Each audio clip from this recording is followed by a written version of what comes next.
Boa tarde a todos. Vamos dar início às atividades do período da tarde. A mesa redonda Girinos do Brasil, Conhecimento Atual e Perspectivas. E a primeira apresentadora será a professora Denise Rosa Feres, por favor.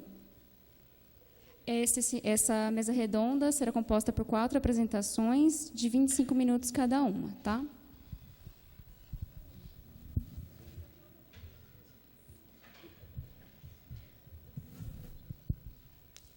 Boa tarde para todo mundo. Peço desculpas, peguei uma alergia quando cheguei aqui, estou quase sem voz. Vocês vão ter que ter paciência de me ouvir assim.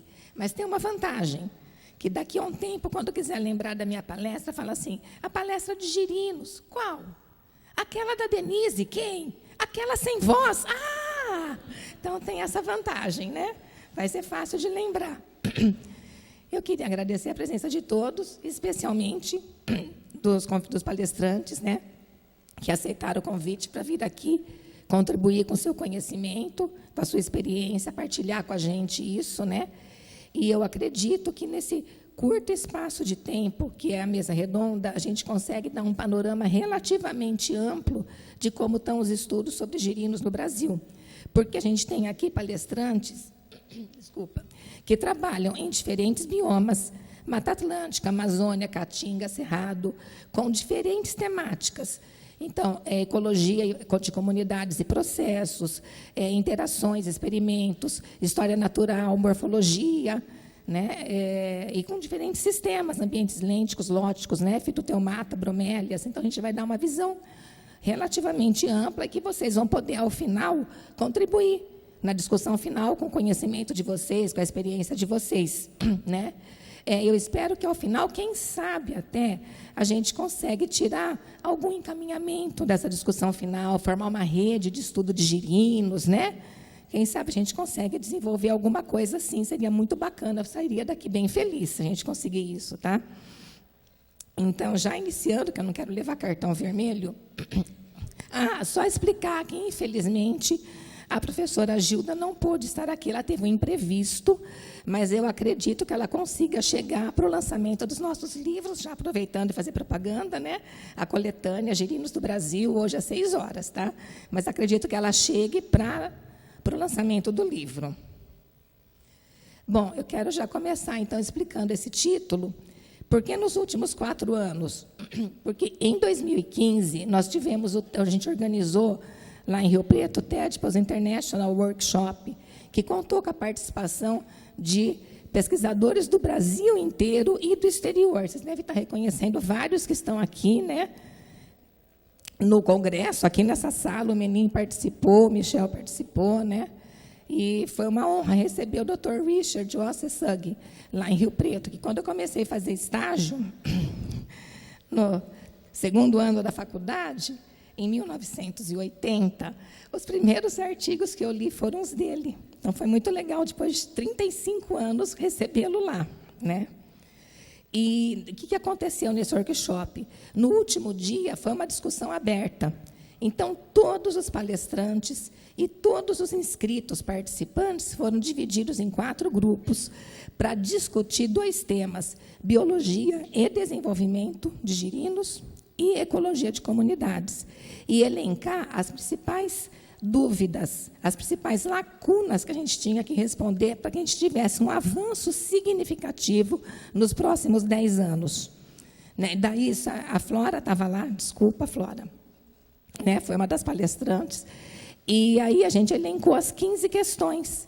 E o que eu vou mostrar aqui é como que lá em Rio Preto a gente está trabalhando para contribuir, para diminuir essas lacunas, tentando responder algumas dessas perguntas.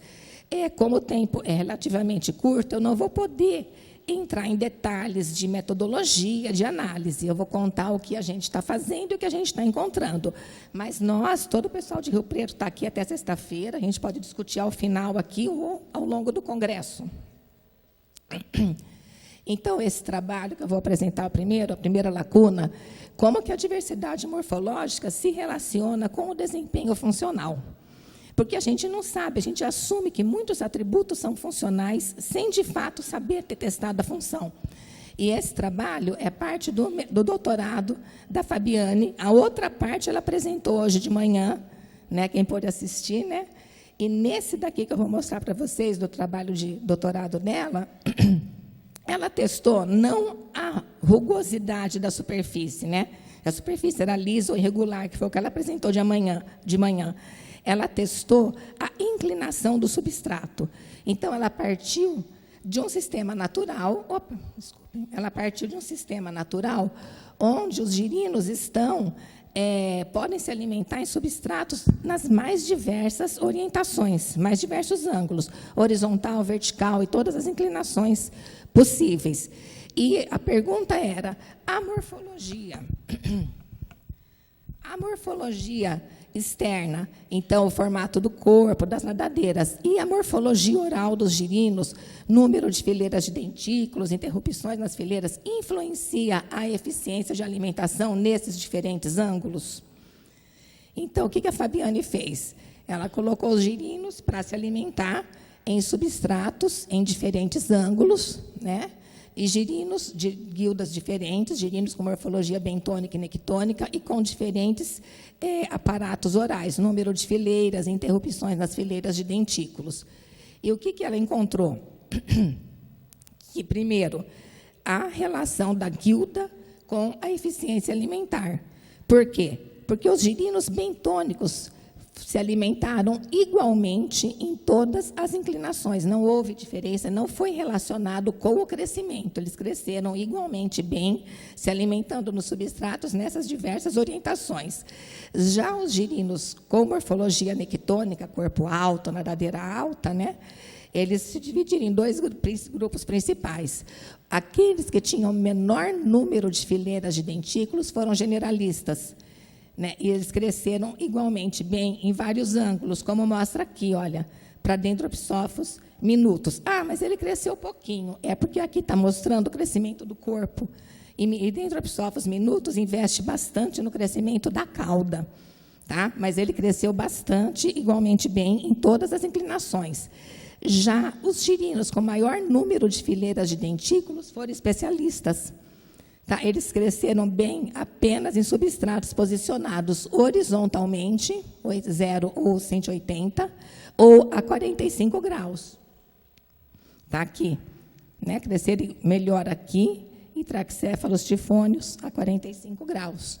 Então, a guilda foi relacionada com a eficiência de alimentação e a morfologia oral também. Ela limita a habilidade dos girinos de se alimentar em substratos em diferentes ângulos.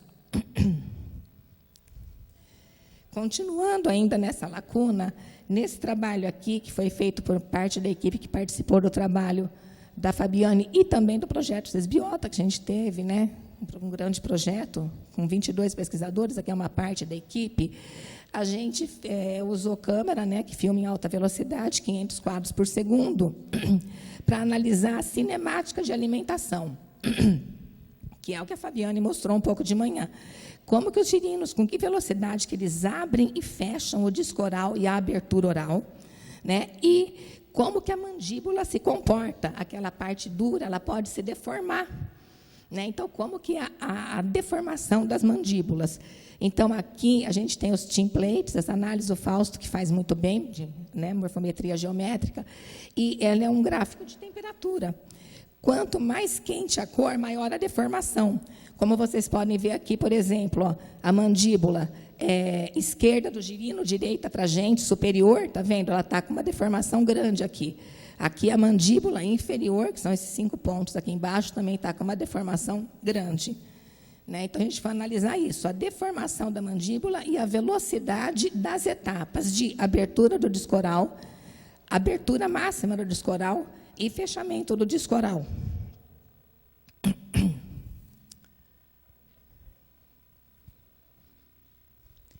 E o que a gente encontrou? Que, primeiro, há uma relação direta da morfologia com a cinemática da alimentação. Os girinos com maior número de fileiras de dentículos e que alcançam uma maior abertura oral, eles demoram mais tempo para completar um ciclo de alimentação, uma bocada. Tá? Os girinos com menor número de fileiras de dentículos e que alcançam uma abertura oral menor, levam menos tempo em cada bocada. Então, tem uma relação direta a morfologia com a velocidade. Isso é bastante intuitivo, não é? Porque quanto maior o número de fileiras, maior o atrito para elas passarem no substrato.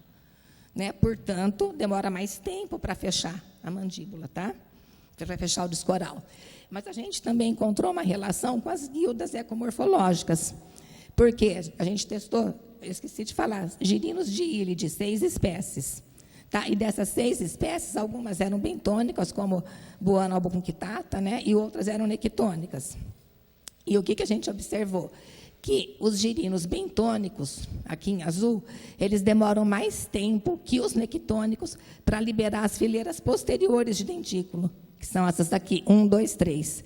Então, vocês vejam que os nectônicos liberam as fileiras mais cedo, então, eles vão ter uma tendência de ter um ciclo mais rápido do que os girinos bentônicos. Né? Então, tanto as características anatômicas, que é o número de fileiras de dentículo, quanto características ecológicas, guildas, influenciam a cinemática dos girinos na alimentação, a velocidade com que eles abrem e fecham a boca. Né?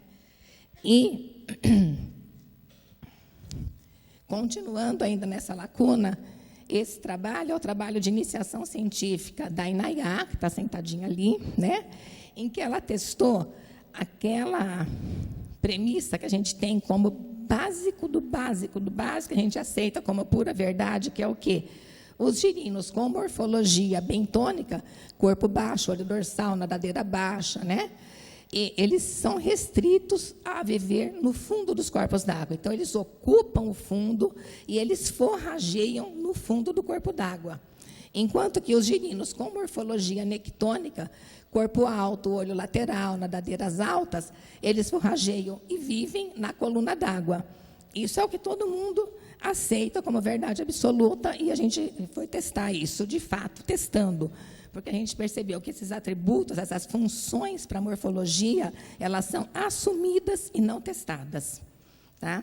Aí a Inayá construiu esses aquários grandes, de 1,20 m de comprimento. Para mim, aqui está desconfigurado, não sei se para vocês está. Né? E ela conseguiu, depois de um esforcinho básico, que ela chegou a me ligar de madrugada, nervosa, que não estava dando certo, conseguiu fazer as 2 profundidades. Rasa e funda. Desculpa. Vocês vão ter que ter paciência comigo, desculpa.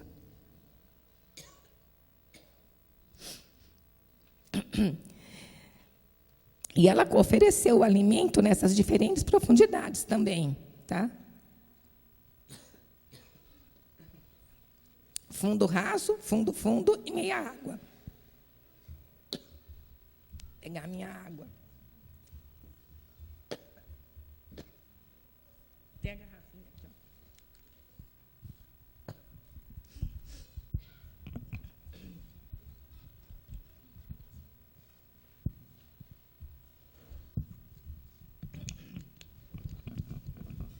O bom é que fica todo mundo com dó, fica todo mundo quietinho.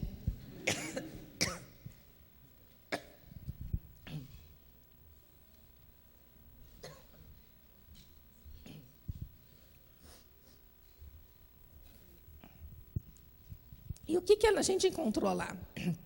De fato, a morfologia bentônica ela é mais restritiva. Os girinos, de fato, ocupam e forrageiam no fundo do corpo d'água. Mas a morfologia nectônica, ela permite que os girinos explorem toda a coluna, inclusive o fundo. Eles forrageiam no fundo também. Não ficam só restritos à coluna d'água. E um dos resultados que eu achei o mais interessante, a contribuição mais bacana desse estudo, foi que, por insistência dela, a gente fez isso no período diurno e noturno. E a gente encontrou diferença. Por quê? Por exemplo, Physalembus latereri. Durante o dia, eles estão concentrados aqui, eles ficam aqui no fundo da parte rasa, e da parte profunda. Mas, durante a noite, eles se concentram mais no fundo. Eles vão todos mais profundo aqui durante a noite. Enquanto que os girinos nectônicos de sínax fuscovários, de dia, eles estão concentrados mais aqui, no fundo da parte funda, E, de noite, eles se distribuem mais homogeneamente pelo ambiente. Tá? E isso tem uma implicação importantíssima para quem trabalha com comportamento de girino. Por quê? A gente vai amostrar durante o dia, quando é mais fácil você estar peneirando, tirando os girinos da lagoa, né, enxergando os girinos, né, do que à noite. Mas vocês vejam que o uso do espaço e o comportamento dos girinos varia completamente. Então, quando a gente está coletando durante o dia e registrando o comportamento durante o dia, a gente está pegando só uma fotografia muito específica, a gente não está pegando toda a amplitude, né, e não está representando corretamente o comportamento dos girinos. E, além disso, para gravar mais isso, ambas as espécies se alimentam principalmente à noite. Tá? Bom, mudando para outra lacuna, quais sistemas ecomorfológicos estão sujeitos à plasticidade? A tão propalada plasticidade dos girinos, né? Quem me conhece sabe que eu sou... Sim, existe, mas não é tanto assim, sabe? Eu sou meio reticente com isso, né? Se fala muito, mas o quanto isso foi quantificado? Isso é aceito, mas o quanto foi quantificado, o quanto foi testado isso? Então, aqui a gente testou o quê? Outro trabalho com a equipe Cisbiota, né? Ele foi coordenado pela Verônica, que fez doutorado com o Fausto. E a gente testou girinos de leptodáctilos labirínticos, que tem uma morfologia oral bastante característica, com papilas curtas e grandes, só 2 fileiras de dentículos posteriores e uma anterior, que são girinos carnívoros, todo mundo sabe. Se alimentam de embriões e ovos, né, de anuros de outras espécies. Só que, além desses girinos serem carnívoros, eles também raspam e filtram. E o comportamento, a cinemática da alimentação deles é completamente diferente para cada um desses comportamentos alimentares. Então, quando eles filtram, eles têm ciclos, aquele ciclo que eu falo é cada bocada, abrir e fechar o disco oral, mais longos e tem menor abertura oral. A gente supõe que, com isso, eles consigam maior força de sucção do alimento que está na coluna d'água, na superfície da água, que eles estão filtrando. Eles formam que nem um funil para sugar. Abre pouco a boca e tem ciclos mais longos para sugar, né? Chupando de canudinho. Né? E, na raspagem, os ciclos, então, são mais curtos, mas eles têm uma deformação muito grande da mandíbula. Né? Isso porque permite que eles alcancem maior abertura oral. Com isso, a cada vez que eles têm um ciclo, eles raspam maior quantidade de alimento do substrato, aumenta a eficiência. Né? Então, essas diferenças, elas estão refletindo ajustes comportamentais para aumentar a eficiência, melhorar a tomada de alimento. Né? Então, sim, para leptodáctilos labirínticos, o comportamento é plástico. Ele é carnívoro, ele filtra e ele raspa. E ainda nessa lacuna, né, da plasticidade, esse foi parte do doutorado da Mainara, que foi minha orientada.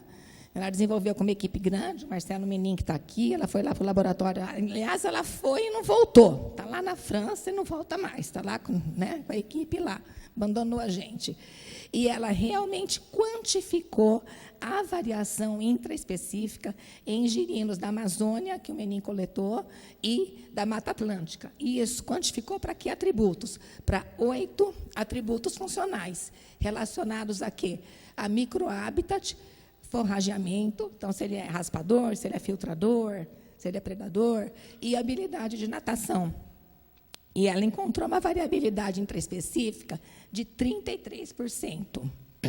Primeiro, essa variabilidade não foi em todos os 8 atributos. Ela variou muito entre atributos. Ela foi grande só para 2 atributos, que foram a altura da nadadeira dorsal, está aqui, e o índice de compressão da cauda, que são atributos relacionados à habilidade de natação, natação de arranque, para escapar de predador. E a Mainara ainda testou a influência de filtro interno e filtro externo na comunidade, ou seja, essa variação ela foi relacionada apenas a variáveis locais da poça, de dentro da poça. não foi relacionada à distância entre poças, não foi relacionada à paisagem, só a características de dentro da poça. Portanto, é uma resposta que a gente rápida, que a gente supõe que seja relacionada à presença ou ausência de predador. Então, ficar com a cauda mais musculosa permite dar um arranque na velocidade e escapar melhor do predador. Quem já viu uma náiade mordendo, se o girino dá aquela rabanada, ele consegue escapar, né? E outra coisa, essa variação, 33%, nesses dois atributos, ela é grande? A gente não sabe. Tem poucos estudos que quantificaram variação intraespecífica, são poucos. Para animal é menos ainda, tem mais para planta. E a gente sabe de um para besouro, né? E vários para plantas. E todos eles, a variação intraespecífica é em torno de 33%. Isso é um padrão? Isso é muito, isso é pouco? A gente não sabe. Continua sendo uma lacuna a avaliação. Tá? Opa. Partindo para o próximo, que é como que as mudanças ambientais impactam a performance dos girinos e por meio de quais mecanismos fisiológicos.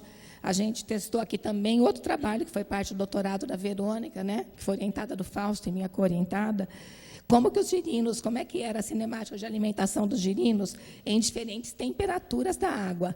Então, a gente manteve girinos em água mais fria, 22 graus, em água mais quente, em torno de 31 graus, né, e analisou a cinemática de alimentação para duas espécies. Rhinella, aqui está Schneider, né, porque é do trabalho, díptica, né, e Trachycephalus tifônios. Vocês vejam que aqui, olha, é água fria. Aqui, do outro lado, é a água quente. Inverte, vocês perceberam? Inverte, né? Então, o que Rhinella Schneider era rápido aqui, para abrir a boca, para alcançar a máxima abertura, ele fica mais lento na água quente. Em compensação, o ciclo de alimentação, cada bocada, fica mais rápida. E Trachycephalus tifônios diminui.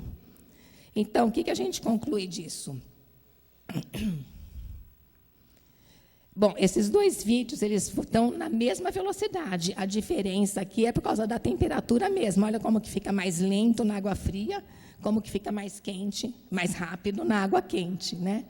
Então, na verdade, para as duas espécies, quanto maior a temperatura, maior a velocidade. Porque essa abertura e fechamento é controlada. Vocês não imaginam o quanto de músculo que controla a abertura e fechamento de mandíbula. É um monte de musculinho. E a contração muscular, ela é diretamente influenciada pela temperatura. Né? Mas quando a gente controla a diferença de tamanho de corpo, que tifônios é um girinão, e Rhinella díptica, né? É um girino pequenininho, a gente encontra o quê? Diferença. Rhinella díptica, ela alcança menor abertura oral e fecha a mandíbula mais tarde, mas tem ciclo mais rápido na temperatura alta. Portanto, as duas espécies diferiram em sua sensibilidade à temperatura. Está vendo? Elas responderam de modo completamente diferente, né, ao aquecimento, né, à temperatura mais alta. Então, a gente não tem um padrão de resposta, não dá para ter um padrão de resposta à mudança na temperatura.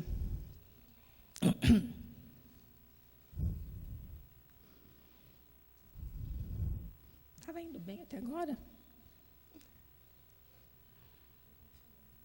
Pronto.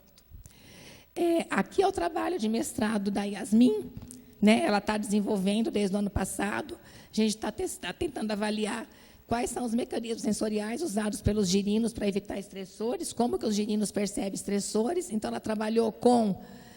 A Yasmin está aqui também, está ali atrás, né? Como que, com o predador confinado em caixinhas de tela, com o sinal químico da presença do predador e com o predador solto, né? Esses dois aqui ainda não analisou. Esse daqui a gente analisou e a gente encontrou um resultado super intrigante, que assim vocês vão poder discutir com ela na hora que acabar a mesa redonda que ela está apresentando o painel dela ali. O que eu vou contar? Eu não vou contar tudo, não. Eu vou fazer chantagem para todo mundo e ver o painel da Yasmin. Mas a gente acha que é assim. O que aconteceu? Os girinos, nos tratamentos, que a náiade estava dentro da caixinha, eles vão lá e ficam encostados na caixinha. E quando está vazia a caixinha, eles ficam tudo longe. Então, a gente acha que eles vão lá, ó, me pega agora, me morde, eu quero ver você me predar agora, que está preso. Né? Mas a gente tem uma interpretação uma hipótese mais realista que essa, que está relacionada com que distância eles percebem o predador. Mas aí vocês vão lá no painel da Yasmin para discutir com ela, tá?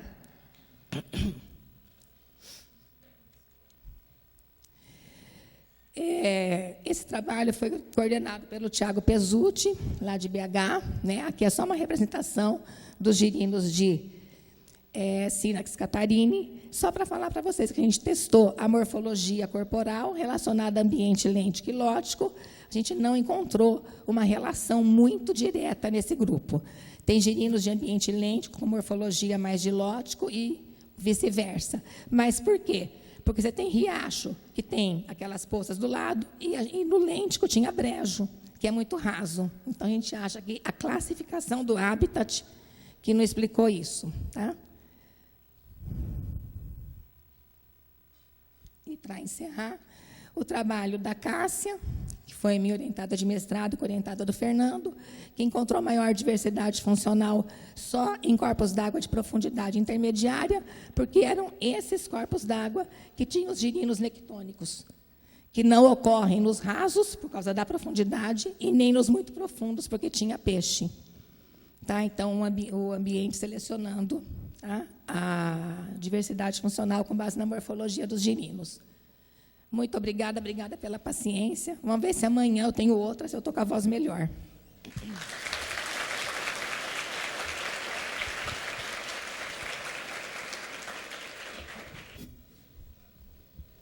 Agora passo a palavra para a professora Flora Juncá. Bem, boa tarde a todos. Quero agradecer a presença, agradecer a coordenação do evento, que está muito legal, e agradecer o convite de participação nessa mesa redonda, que foi feita pela Denise. O tema da minha palestra vai muito de encontro com a minha vivência, com a minha experiência na Bahia, no estado da Bahia. Então, quando eu fui para lá... Cadê? Eu trabalho na UFES, em Feira de Santana, na Universidade Estadual de Feira de Santana. E uma das coisas que logo me falaram quando eu cheguei na universidade, que a missão da universidade era investir no semiárido baiano, né? Então, todas as situações de pesquisa e extensão estavam voltadas para o semiárido.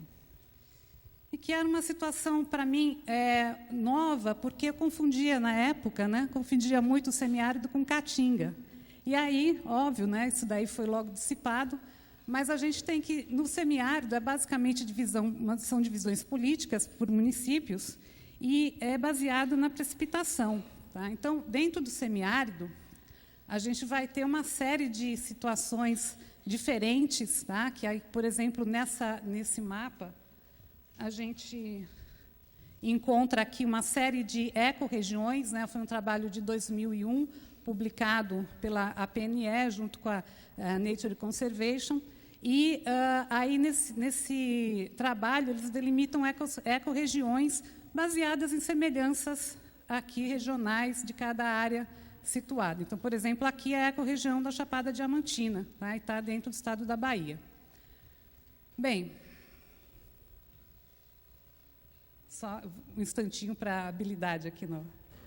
Além disso, né, gente, a gente tem que, nesse dito semiárido, nós vamos encontrar uma série de formações de vegetação, não só caatinga, como imaginava no início, embora seja a maior parte, né, do semiárido, mas também cerrados, campos rupestres e até florestas bastante úmidas. Tá? E, nesse escopo, surgem projetos de pesquisa em rede, como, por exemplo, o PPBio, que é o Programa de Pesquisa em Biodiversidade Semiárido, que começa em 2005, cuja objetivo principal, né, o nome do programa já está dizendo, Biodiversidade do Semiárido, era exatamente levantar informações sobre a diversidade biológica de áreas delimitadas anteriormente, ditas como de extremo interesse biológico e que não havia registro ainda o suficiente para a gente saber o que estava acontecendo lá de fauna e de flora. Bem, começa em 2005 esses projetos, a UFES lidera esse programa de biodiversidade semiárido e inclui todos os estados aí inseridos e que tinham essas áreas em vermelhinho, né? Pronto, aí. Então, aí todas as áreas inventariadas, né? Então, óbvio, eu trabalhava com anfíbios, principalmente, e começamos a inventariar essas áreas, e eram inventários rápidos. Era assim, a gente ficava na área uma semana por ano, no máximo, a gente ia 2 vezes no ano na mesma área. Estou voltando. Tá, então, aí as áreas inventariadas, 2005 a 2009, 2010 a 2013, e 2013 a 2015, totalizando 22 áreas amostradas neste semiárido e cumprindo, então, os objetivos iniciais do programa.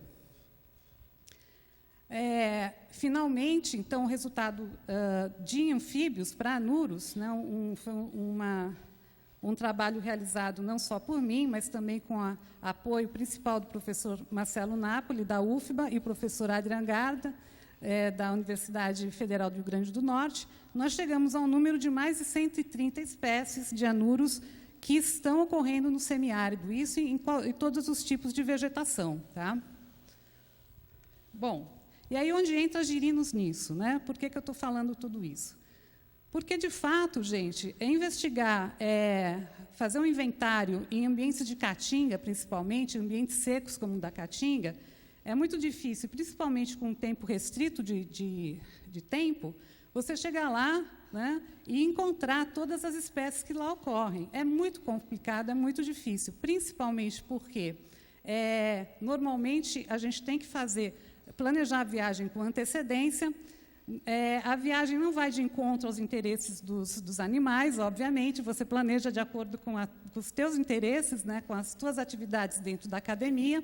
Aí chega lá, aquela seca, você não encontra nada, né? Mas se você for até uma poça e dar uma peneiradinha lá, sim, você encontra girinos. Não tenha dúvida que vai encontrar girinos. E aí começou todo um trabalho de exploração de girinos. Mas não é só no semiárido, não. A gente tem em matas também a situação de que tem muitas espécies que não descem, raramente descem, né? Elas vão, na época de reprodução, junto aos corpos d'água, mas vão estar principalmente utilizando as copas. E também aí a gente encontrou girinos que não conseguimos encontrar os adultos, por exemplo, né? Bom, nesse escopo, né, a gente conseguiu aí conseguiu chegar a mais de 20 espécies de girinos, de 20 espécies, né, de anuros que conseguimos, ao longo desses 10 anos, descrever e estar na literatura, né? Todos esses girinos eles foram obtidos levando a laboratório, criando, né? Sabendo o que tinha na área, enfim, era um trabalho bastante exaustivo. Mas conseguimos aí um bom número de girinos identificados. E todos esses trabalhos foram com muita ajuda de alunos, né, tanto de iniciação científica quanto de mestrado, vários alunos aí atuando, né, na solução da morfologia das larvas. Bom, em 2013, então, fomos convidados a participar desse projeto Cisbiota, pela Denise, né, e nós participamos principalmente desse subprojeto, que era coordenado pela professora Gilda, que, infelizmente, não está aqui conosco presente, não foi possível chegar. Então, basicamente, o enfoque era em girinos de eras ecotonais no Nordeste. Então, havia não só a minha participação, como a participação do Estado de Pernambuco, o professor Paulo Gascon, o professor Birco, que está aqui também, participou, e a própria Gilda, lá no Maranhão, né? Então, nós estávamos focando nessas áreas. E coube a mim trabalhar em Maracás. Está aí. As áreas inventariadas em Maracás, no município de Maracás, o município ele fica bem próximo aqui, ele está realmente numa área de transição entre o litoral e o semiárido, e a Caatinga mais para oeste. Bem, Esse trabalho ele foi desenvolvido principalmente pela Giovana, que era minha aluna de mestrado na época, né? E nós tínhamos como intenção verificar quais ecomorfotipos estavam ocorrendo nas áreas, né, e relacioná-los com o tipo de ambiente. Mas, se vocês repararem, os ambientes que nós conseguimos obter em Maracás eram bastante homogêneos, né? Eram normalmente áreas onde havia antropização, né? Aliás, toda a área de Caatinga ela está extremamente antropizada. E era utilizada por gado, havia muita plantação em torno, eram áreas bastante já antropizadas. Então, aqui, as meninas trabalhando, né, coletando nas poças, a famosa peneira Roça Férez ficou famosa, e era bom até a gente lançar a grife, né? Vocês vão ver em vários trabalhos, a partir daí, essa peneira fez o maior sucesso. Está um pouco pesada, a gente precisa arrumar uma peneira mais leve, as meninas estão reclamando. Mas, aí, nós conseguimos 24 espécies só em Maracás, né? 24 girinos de 24 espécies, com um número bastante importante aí de coleta, né?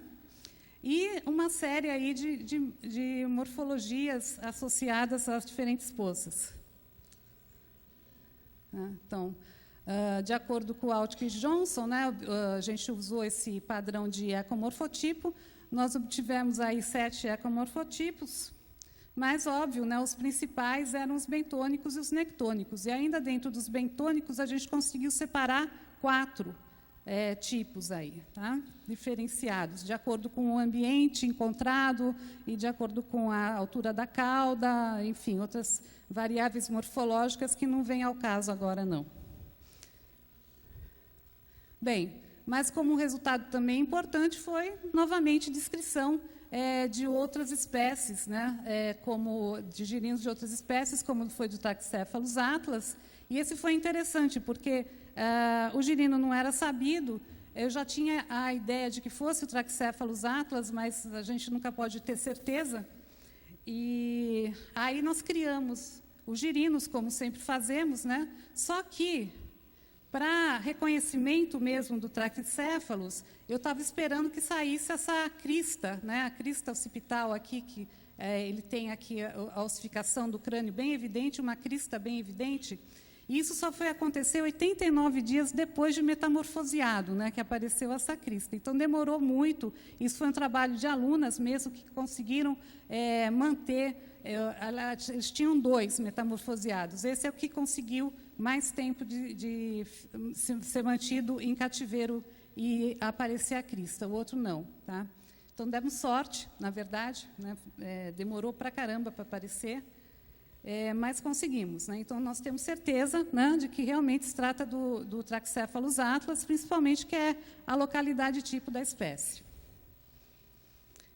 E outro girino também que foi descrito da área, né, que também é da localidade tipo, a Synax campus-seabrae, a larva da Synax campus-seabrae, que tem aí, se vocês repararem, um bico córneo muito expressivo, né? Parece um papagaio, assim, muito expressivo mesmo, frente às outras espécies, né? E também vai sair esse ano, na Zootaxa já está aceito, então, daqui a pouco está aí o trabalho. Então, mais 2 espécies que nós obtivemos aí dentro desse trabalho desses biotas girinos. Tá? Bem, além desses trabalhos com morfologia e reconhecimento específico das larvas, a gente tinha um trabalho em paralelo, que era com dieta, trabalhos com dieta. Então, começamos com trabalhos de iniciação científica com a Cidiane, não sei se ela está aqui, mas ela hoje vai estar também apresentando um trabalho, um painel, que também é fruto de uma iniciação científica, que ainda ela está no mestrado, mas ainda sem dados para apresentar. Bom, começamos com a variação ontogenética da dieta de girinos, né? E, como eu disse, é um trabalho de iniciação científica, mas nós observamos uma tendência geral aqui nas espécies que conseguimos estudar, né? Que as fases iniciais, elas logo se destacavam dos outros estágios de desenvolvimento, né? Aqui a gente tem 3 gêneros diferentes, né? Mas todos apresentaram essa tendência, tá? E essas fases iniciais eram menos diversificadas em termos de itens alimentares, de categorias alimentares. Além disso, havia proporções diferenciadas entre as outras categorias. Então, isso fazia com que esses estágios iniciais eles se destacassem.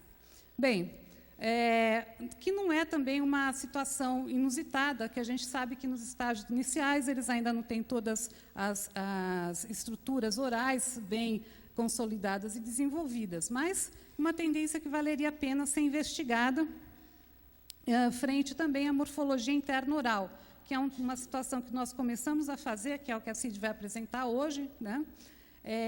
Mas o que a gente tem alguns problemas, né? Problemas para ter uma boa resolução é o N amostral, tá? A gente teria que ter um N amostral bom de todos os estágios e replicações em diferentes corpos d'água, tá? Então, isso daí dificulta um pouco o trabalho nesse sentido, né? Dessas espécies. Mas é uma situação que, com o futuro, a gente pode estar verificando com espécies mais abundantes. Bem, outros estudos também realizados com girinos foi em córregos, e aí na Mata Atlântica, né, entraria outra parte da minha palestra, que não é só do semiárido, mas de outras regiões também. Nós desenvolvemos muitos trabalhos na Reserva Ecológica da Michelin, que tem uma situação bem diferenciada no sul da Bahia, aqui, né? E ela tem fragmentos de mata que estão numa matriz de seringal, né? Mas são fragmentos bastante importantes e com muitos córregos. Então, nós desenvolvemos trabalhos com girinos de córregos.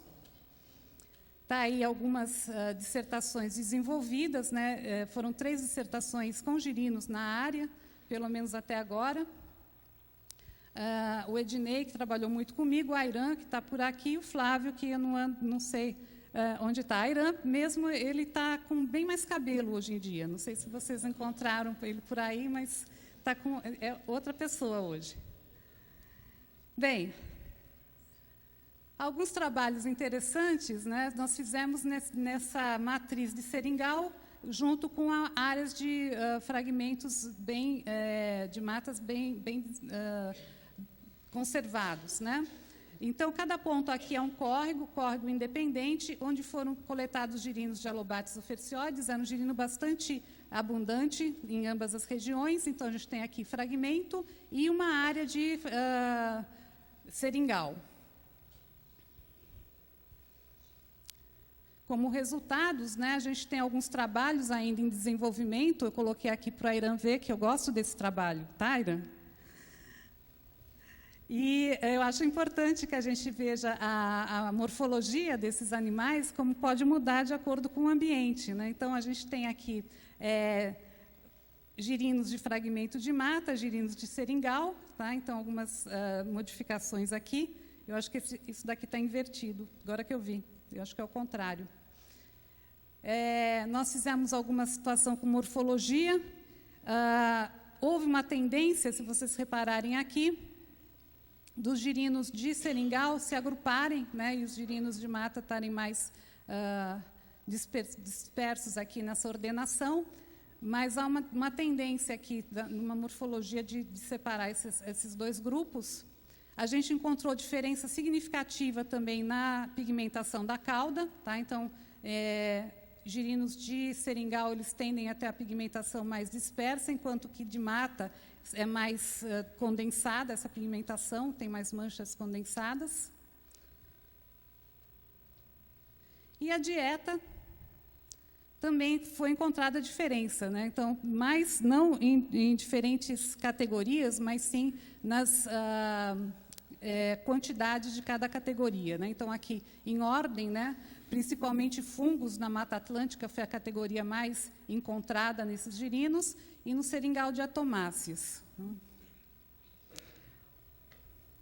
Bem, outro trabalho interessante nos mesmos córregos foram com girinos bentônicos de córregos. Aqui vocês estão vendo 3 girinos, 2 de aplastodiscos e um de Boquermanoila, mas vocês reparem que a morfologia é bastante similar, né? Eles têm um shape, um tamanho bastante parecido, né? Então, a nossa pergunta é se havia, eles são simpátricos, são espécies que ocorrem simpatricamente, estão no mesmo ambiente, onde você coleta um, pode coletar outro facilmente. E a nossa pergunta é se eles estariam repartindo recursos, né? Então, fizemos esse trabalhinho, também foi da dissertação desses meninos, tá? E verificamos que há, sim, uma repartição, né? E, principalmente, Boquermanoila, que é outro gênero, portanto, né, vai apresentar a maior diferenciação, tá? Enquanto que as outras 2 espécies de aplastodiscos elas estão mais próximas quanto ao tipo de alimentação.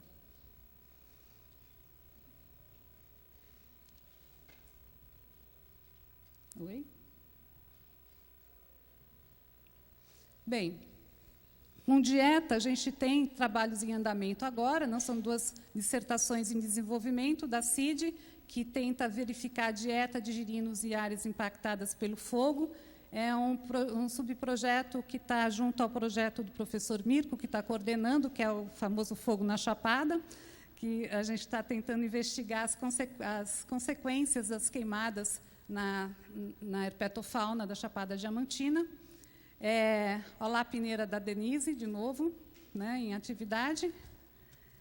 E o outro projetinho, que é de dissertação da Larissa, que é sobrepor ou dividir. Guildas de girinos bentônicos compartilham recursos alimentares, né? Então, na mesma ideia daquele trabalho anterior publicado, mas a gente está agora tentando buscar quantificar os recursos disponíveis no ambiente, tentar fazer um link com os recursos disponíveis no ambiente. Então, também são trabalhos que ainda estão em desenvolvimento e a gente não tem resultados ainda para apresentar. Mas eu imagino que a gente está crescendo nessa situação de dieta com girinos lá na região de semiárida. No laboratório também nós iniciamos um estudo que visava utilizar girinos como bioindicadores. Bom, nesse sentido, teve um doutorado do Márcio, né, que buscava verificar se os bioindicadores toxicológicos em girinos como subsídio para monitoramento ambiental, foi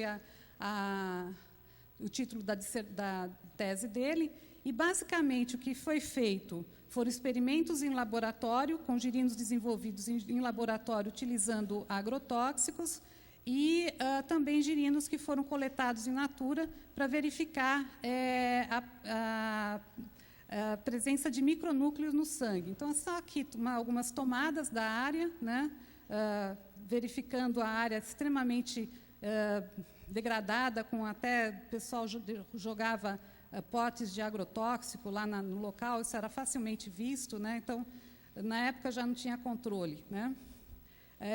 E aqui como que era feita a sequência de retirada de sangue, a pulsão de sangue dos girinos. Esse é um girino grande, né? Um girino coletado na natureza.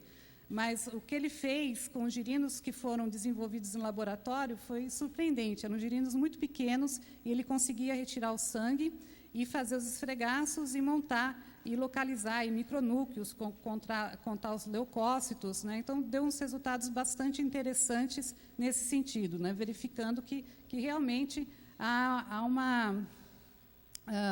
problemas com agrotóxico e esses anúrios que se desenvolvem nessas poças junto às plantações, tá? Uma situação muito interessante também, que o agrotóxico ele foi comprado no comércio, né? E foi utilizado inicialmente a dosagem que eles dizem que que seria o mínimo para ser utilizado, né? Para não ter problemas. Essa dosagem matou tudo, não teve nem, teve que diluir muito, até obter uma concentração bem diluída que pudesse desenvolver os girinos e pudesse mantê-los vivos para poder depois fazer o procedimento com a retirada de sangue e verificar os micronúcleos, né? Então, realmente, aquela recomendação que vem na caixinha, para girinos, pelo menos, não está servindo. Bom, na mesma situação, nosso último trabalho como bioindicadores, girinos como bioindicadores, foi a dissertação da Juliana, que era a bioacumulação de metais pesados em girinos de diferentes ecomorfotipos. A gente teve auxílio da doutora Thaís Bonfim de Jesus, que trabalha com ecotoxicologia, né? Então, muitos trabalhos das análises de laboratório foram feitas no laboratório da Thaís. Então, gente, o que foi feito, na época, todo mundo sabe, aquele acidente em Mariana, né, com o despejo da barragem, e um ano mais tarde, a gente voltou ao local e fez coletas, principalmente aqui em Mariana, em áreas que foram atingidas diretamente pela lama, né, pontos diretamente afetados pela lama, onde a lama passou, vocês podem verificar a cor aqui, né, e outros pontos próximos, mais pontos que a lama não passou. Tá? Então, a ideia, nós tínhamos aquela ideia de que aqui vai estar ótimo. Não, gente, não, só que não. Né? Olha lá a peneirinha, de novo. Né? Aí, nossos resultados, né, a gente obteve 12 espécies que foram consideradas nectônicas, espécies de fundo, e 8, aliás, bentônicas, desculpe, e 8 nectônicas. E a ideia era verificar as diferenças de concentração de metais pesados nesses 2 ecomorfotipos que a Denise já explicou bem para vocês. Né? Bom, nós tivemos muitos resultados. Eu vou apresentar só um pouquinho para vocês. Os girinos bentônicos com intestino, então o intestino foi mantido. Eles vão apresentar, reparem, né, sempre altas concentrações, mais altas que o nectônico. Repare o ferro. O ferro teve que ser colocado de lado, gente, porque ele era tão alto, as dosagens, que atrapalhava a leitura aqui. Tá? E quando retirava o intestino, mudava. Tá? Então, os nectônicos, aparentemente, eles acumulam mais o metal pesado no tecido, tá? Porque o que nós observamos é que, quando deixava o intestino ainda estava cheio de alimento que provinha daquelas situações com muito metal pesado. Né?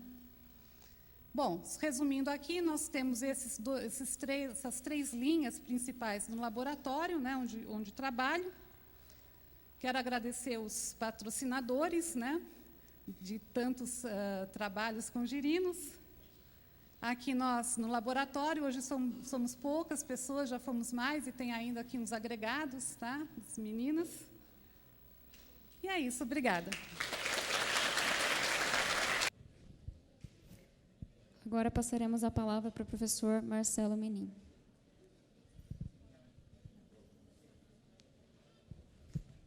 Boa tarde a todos. Eu também quero agradecer a presença de todos, agradecer o convite da professora Denise para compor essa mesa e a organização do evento. Então, vou falar para vocês um pouquinho sobre a diversidade e ecologia de girinos da Amazônia Central. Né? Obviamente, vou mostrar para vocês que a Amazônia Central é muito grande, a gente trabalha numa área bastante pequena, dando, então, uma perspectiva, né, do que se conhece a respeito da taxonomia dos girinos, principalmente nos últimos 12, 15 anos, e também de aspectos relacionados principalmente com a ecologia de comunidades. Bom, então, como eu falei para vocês, né, a Amazônia Central, na verdade, é definida pelo CIOLE, com base em estudos de solo. Ela ocupa uma área muito maior do que isso aqui. E os nossos estudos, ou, aliás, todos os estudos com girinos praticamente da Amazônia Central, né, tirando a Amazônia Oriental, são concentrados nessa região. Aqui a gente tem o lago da usina hidrelétrica de Balbina. Nós temos aqui uma grade do PPBio, que fica aqui ao lado. Manaus está aqui embaixo. Então, nós temos a Reserva Duque, a Fazenda da Universidade, as áreas do Projeto Dinâmica Biológica de Fragmentos Florestais.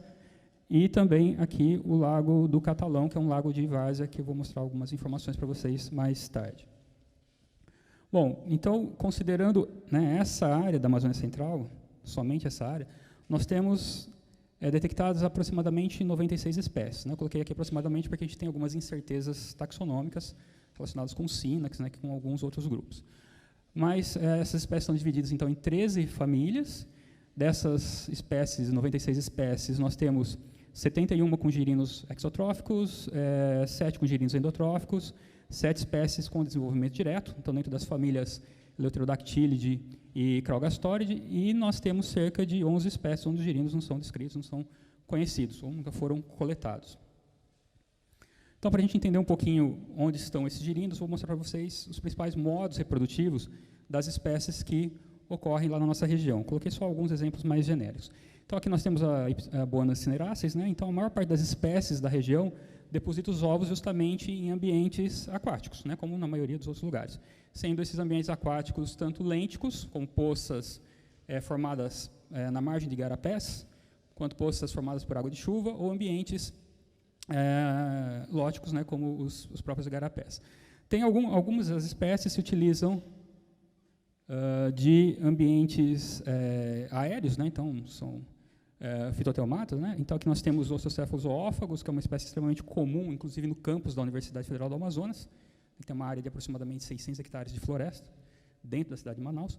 E esses girinos se desenvolvem em axilos e folhas e bromélias, onde se acumula água de chuva, né? E as fêmeas retornam para alimentar esses girinos com ovos. A espécie também, o canuaru, Traxcephalus resinifictrix, se utiliza de buracos em árvores maiores que também acumulam água de chuva. Deixa eu me entender aqui com... passou.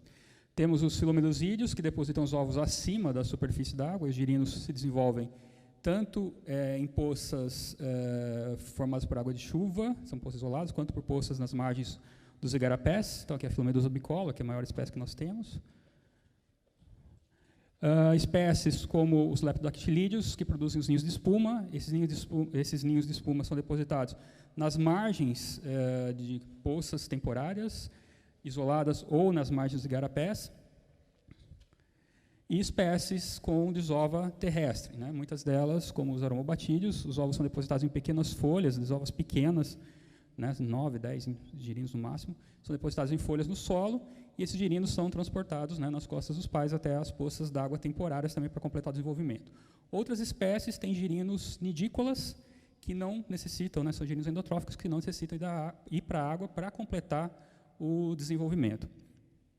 Então, com base, né, nessas informações, os principais ambientes de reprodução que nós temos lá na Amazônia são essas poças d'água, que são formadas nas margens dos igarapés. Então, essas poças, elas são temporárias, o hidroperíodo, aí, a permanência da poça, ela varia de 1 mês, 2 meses, até 3 meses, 6 meses, dependendo da área. Então, elas são formadas pelo acúmulo da água do transbordamento diário do igarapé durante o período chuvoso. Esses igarapés transbordam diariamente, quando o lençol freático já está, né, mais próximo à superfície, e também acumulam água de chuva. Então, esse é o tipo de ambiente, o principal tipo de ambiente que nós temos na região. Muitas espécies com girinos exotróficos se utilizam desse ambiente. Nós temos as chamadas poças isoladas. Essas poças são formadas exclusivamente pelo acúmulo de água da chuva. Aqui nós temos o Domingos, que é professor atualmente na Federal do Mato Grosso, lá em Sinop. Então, essas poças ficam geralmente em áreas com solos mais argilosos, né, mais compactados, e você tem um acúmulo, então, da água da chuva.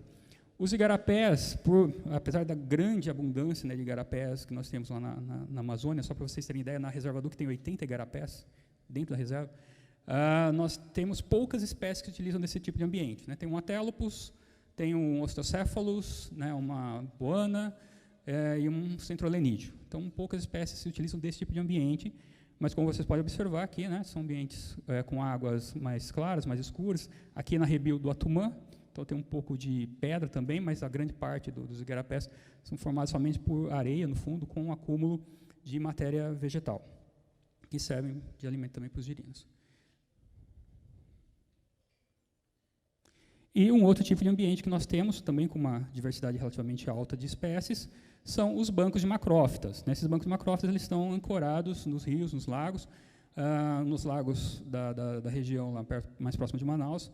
Esses bancos se formam durante o enchimento dos lagos, né? Quando o lago seca, esses bancos apodrecem e depois voltam a se formar com um novo período chuvoso. Aqui, então, a gente tem uma visão desses bancos ancorados, aqui uma visão um pouco mais próxima, né, desses bancos. Então, os animais ocorrem nessa região, tanto os girinos quanto os adultos. E aqui nós temos uma dificuldade inerente ao tipo de ambiente para fazer a amostragem. Então, está aqui a peneira Roça Férez, né? Todo mundo recebeu essa peneira, vai patentear. Então, a gente primeiro fazia uma rede de cerco, que o pessoal utiliza para a coleta de peixes. Então, com essa rede de cerco, você tem uma área amostrada, passava a peneira e depois recolhia todo esse material para o barco para poder ficar fazendo a triagem nas raízes das plantas, procurando os girinos, né? E aí vem também bastante peixe, vem uma série de invertebrados aquáticos. Bom, então, o que a gente conhece a respeito, o que foi feito, né, a respeito da diversidade taxonômica, o que você conhece a respeito dos girinos que nós temos na região? Então, primeiramente, das 89 espécies com girinos exo- e endotróficos, nós temos 28 espécies que foram descritas, algumas redescritas, para essa região que eu mostrei para vocês, dentro da Amazônia Central. Inclusive, a professora Flora aqui já descreveu o girino daquela região. Então, nós temos 4 espécies de aromobatídeos, 4 de bufonídeos, um centrolenídeo, um dendrobatídeo, 8 ilídeos, 5 lepidactilídeos, 4 microilídeos e um filomedusídeo, que foram descritos para essa região que eu mostrei para vocês. Então, aqui eu coloquei para vocês um exemplo de um girino exotrófico, isso aqui de um Atelopus rugmudi. Observem uma ventosa bucal bastante grande, então uma boca bastante dilatada. É um bicho que ocorre em igarapés. E aqui, um girino endotrófico, né, de Anomaloglossus stephani, que é um aromobatídeo. Algumas dessas fotos, né, foram feitas pela Catiúcia, que está aqui assistindo a apresentação.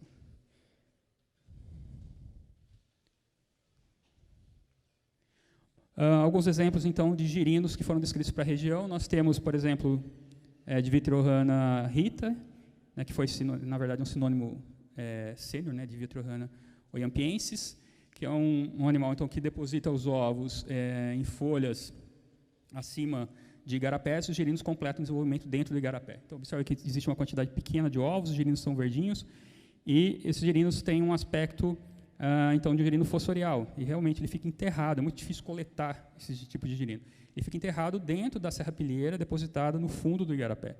E eles têm uma coloração avermelhada, porque existe uma série de vasos sanguíneos que ficam na superfície do corpo desses animais. Então, eles precisam, né, de uma respiração cutânea bastante intensa, pelo fato de ficarem enterrados no substrato. Então, observem que a morfologia de um animal fossorial, com a nadadeira dorsal e ventral mais baixas, uma cauda extremamente alongada e um corpo achatado dorsoventralmente. Nós temos também espécies de área aberta. Essas espécies ocorrem nas áreas já desmatadas, por exemplo.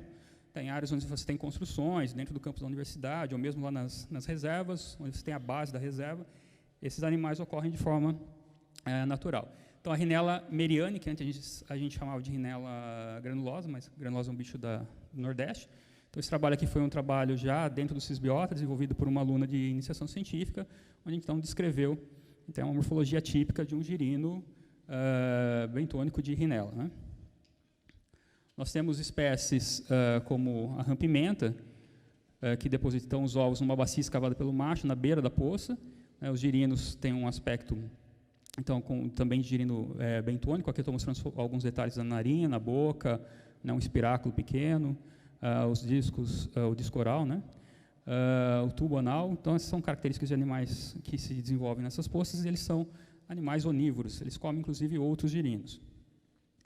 Espécies que se utilizam daquelas poças isoladas que eu mostrei para vocês agora há pouco, são poças que acumulam somente água de chuva. Então, aqui nós temos o Chiasmocles hudson. Se vocês conseguirem observar aí do fundo, nós temos as desovas que são postas ou no meio de raízes, ou em troncos que estão caídos dentro das poças. Então, as fases iniciais mais suscetíveis dos girinos, eles se desenvolvem nessas regiões afastadas da água. E a água, então, por acúmulo da água de chuva, transbordamento do igarapé, chega depois nesses girinos, ou então eles rompem a cápsula gelatinosa e caem na superfície da água, onde eles vão completar o desenvolvimento, então, em poças isoladas. Aqui um pouquinho da morfologia, para quem conhece microílide, né? A ausência de estruturas queratinizadas, de papilas na boca, então uma morfologia também característica do grupo. Rhinella proboscidea, que foi um bicho que nós escrevemos em 2006, aqui a morfologia geral do girino. É um tipo de animal que se utiliza de poças de água formada na margem de igarapés de pequeno tamanho. né, os garapés de primeira ordem e de segunda ordem. Então, essas pequenas poças, eles se agregam 50, 100 indivíduos ao mesmo tempo, cantam durante 2 ou 3 dias e depois eles terminam o período reprodutivo, que é bastante curto. E o girino se desenvolve também num período muito curto, em torno de 20, 25 dias eles completam a metamorfose.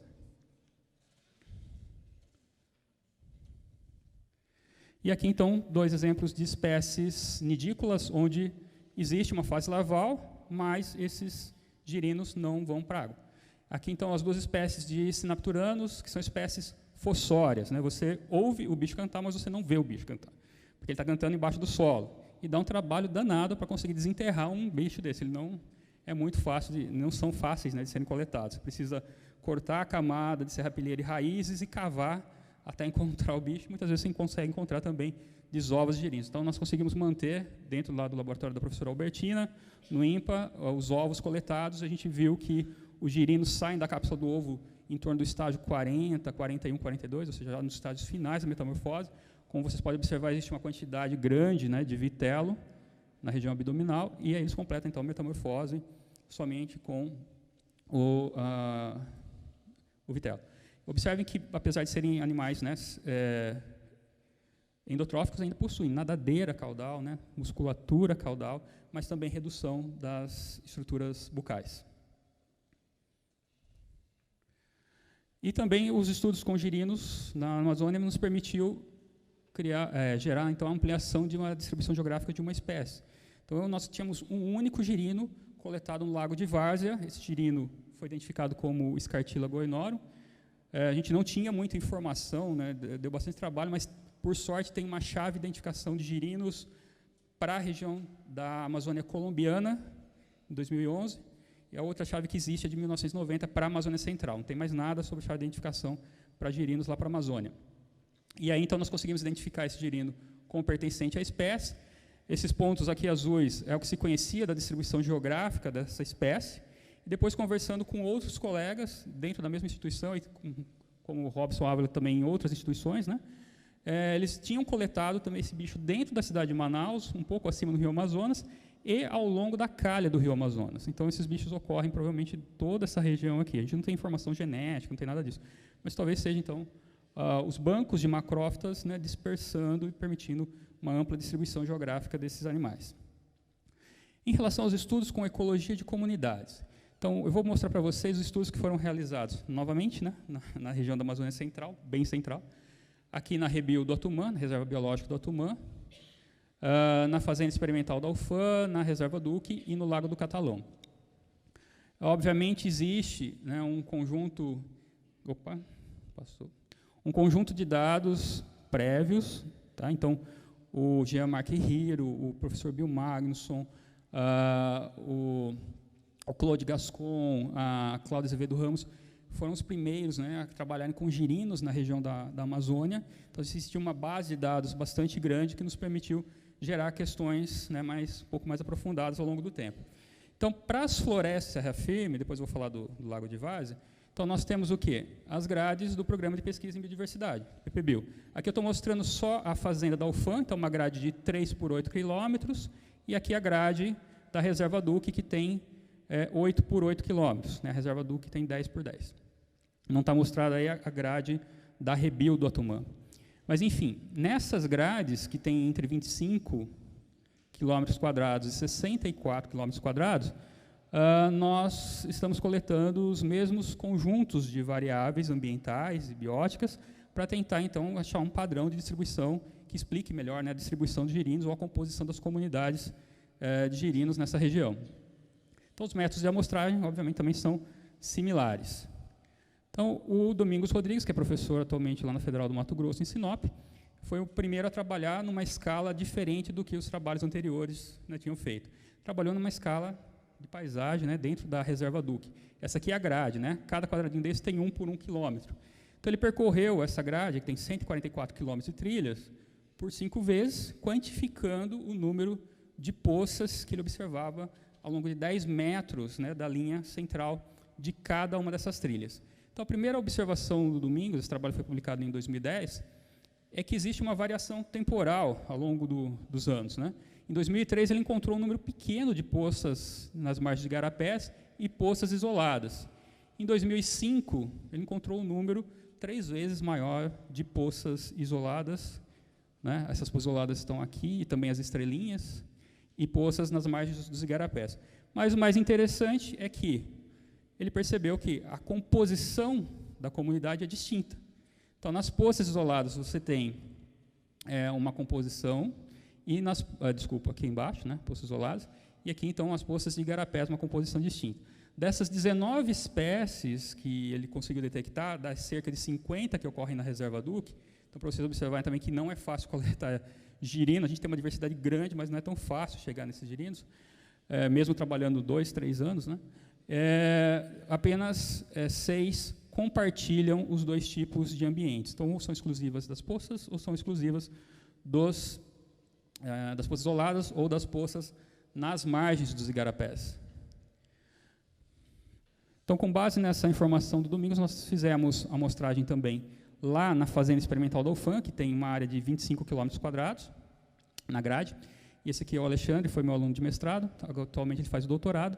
Em 20 parcelas nas margens dos igarapés, 3 amostragens repetidas ao longo de uma estação chuvosa, ele só conseguiu 9 espécies, né, das 42 com girinos exotróficos que ocorrem lá na reserva da Fazenda Experimental da UFAM. Mas o mais interessante está aqui. O componente ambiental explicou 37% da riqueza observada e 34,2% da variação na riqueza estimada. E o componente espacial foi o contrário, né? Você tem uma maior representação do componente espacial para a riqueza estimada do que para a riqueza observada.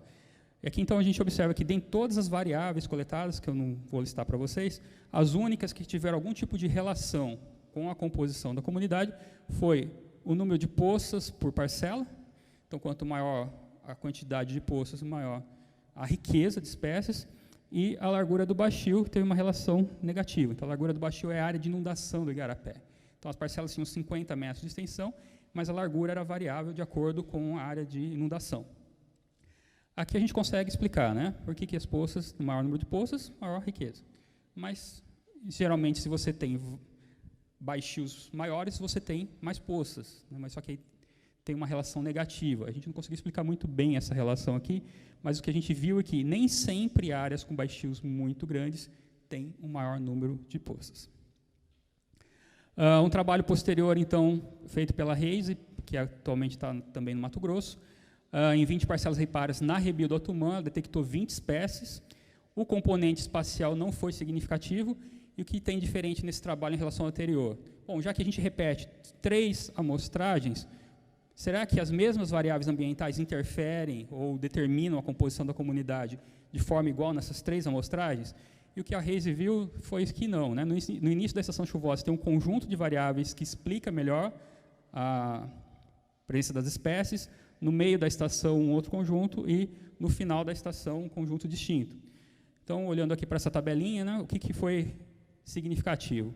Então, para a amostragem no início da estação chuvosa, a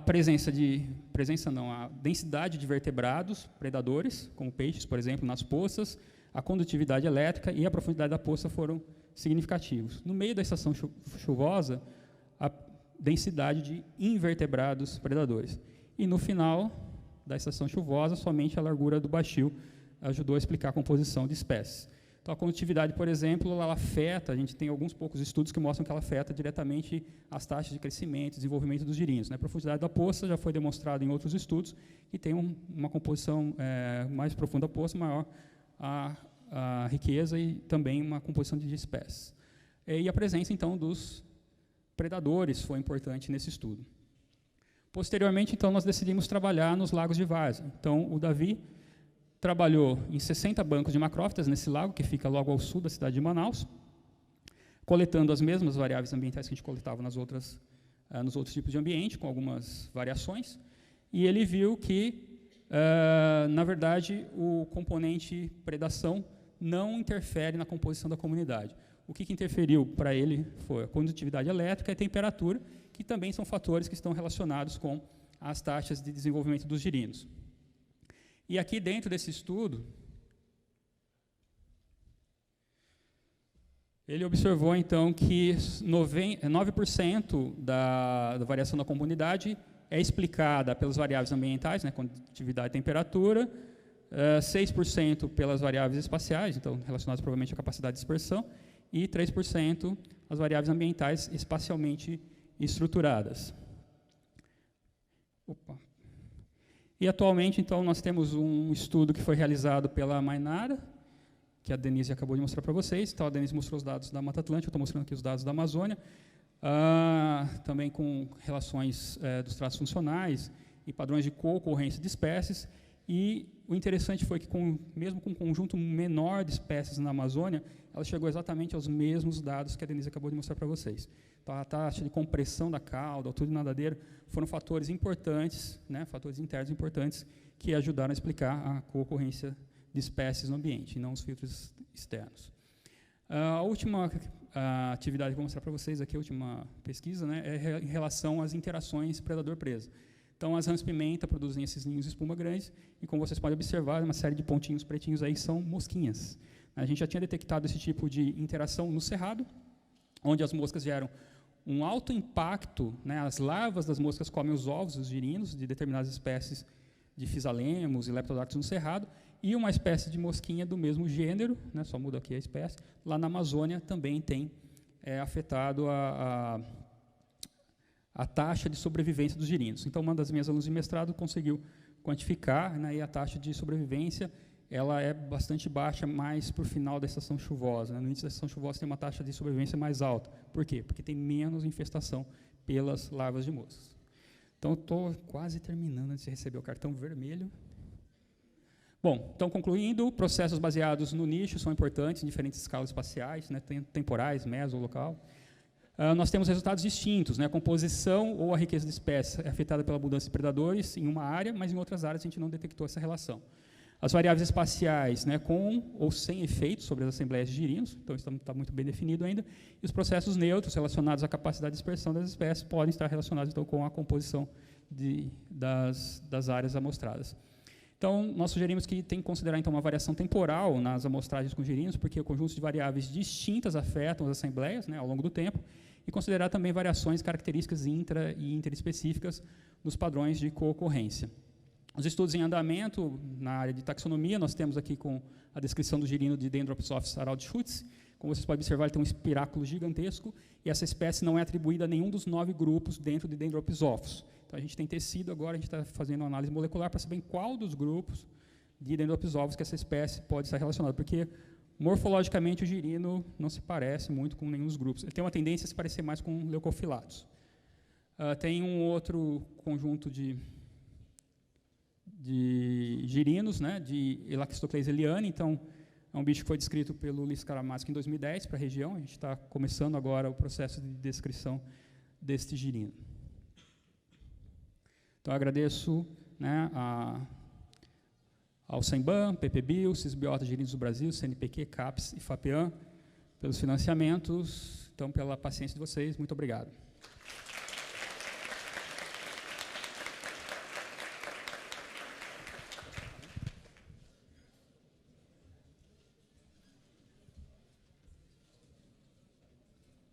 Boa tarde. Então, vamos dar início aqui à última apresentação dessa tanda dos girinos, né?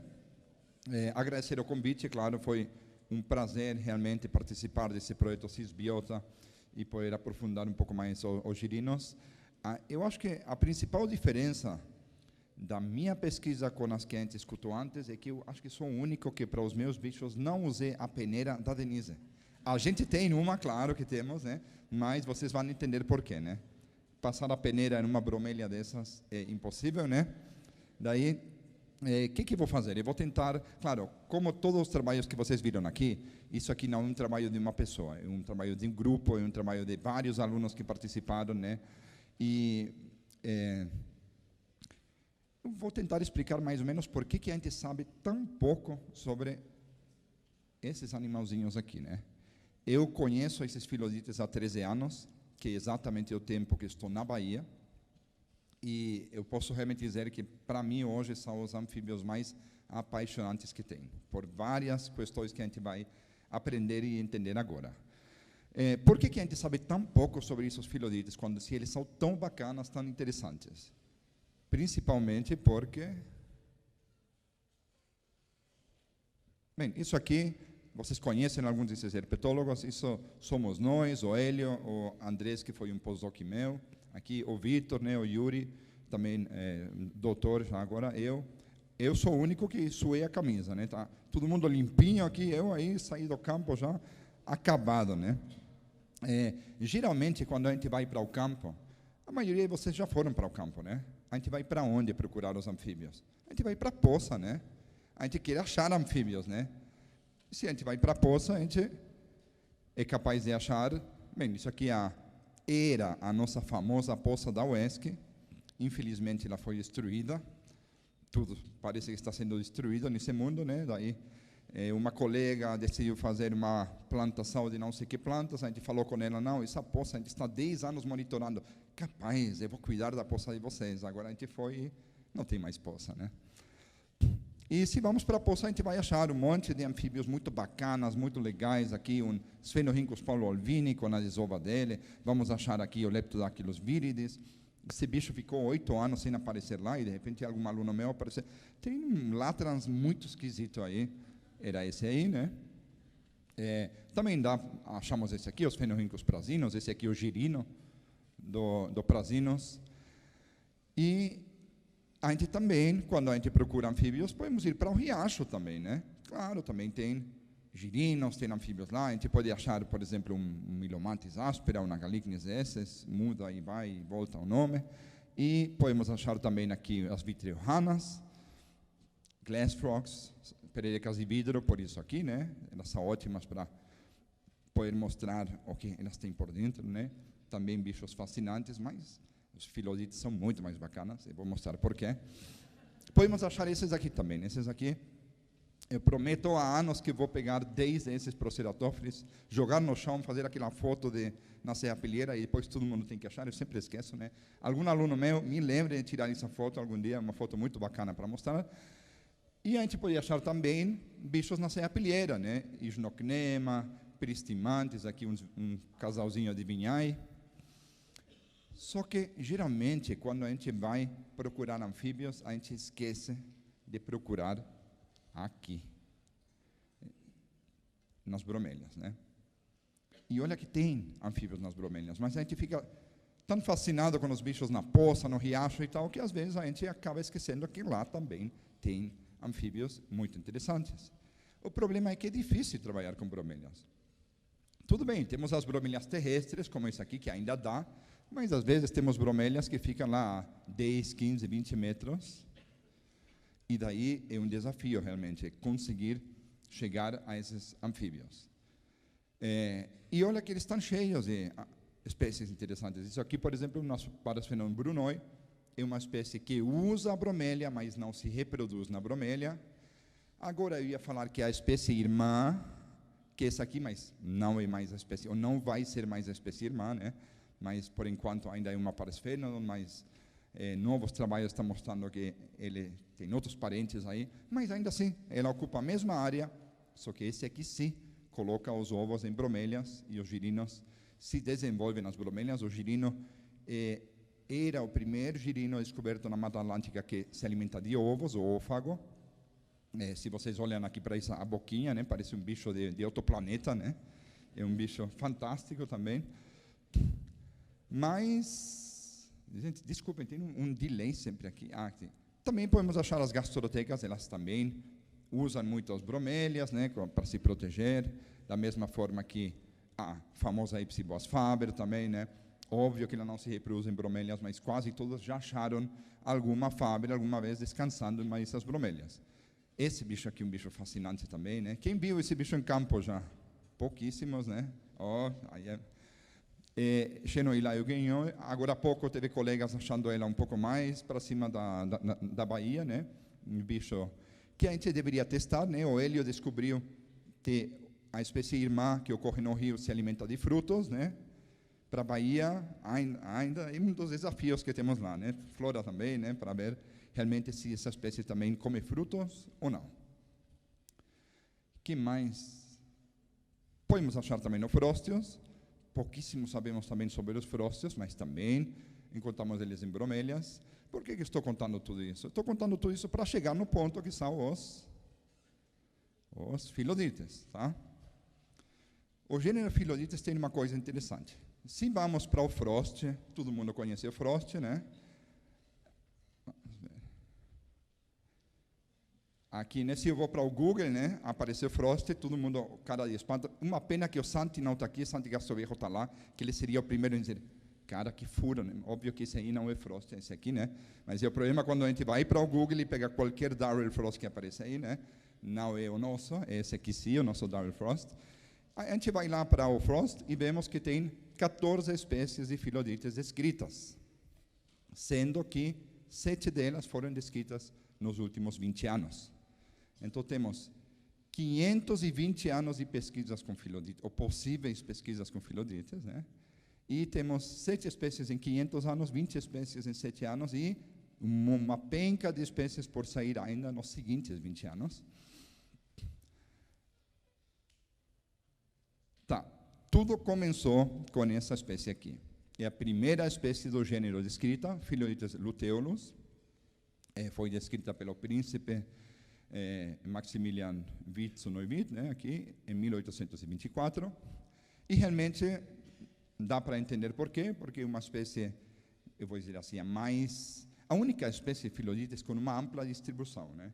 Claro que isso vai acabar também, o que acontece com espécies de ampla distribuição? Quando elas têm o nome de Rhinella gimi, não acontece nada. A gente viu ontem, né, uma palestra que realmente é uma mesma espécie, mas muitas vezes a gente acaba quebrando essas espécies em várias espécies, e o que vai acontecer com o luteolus também. O Phyllodes luteolus, ele ocorre.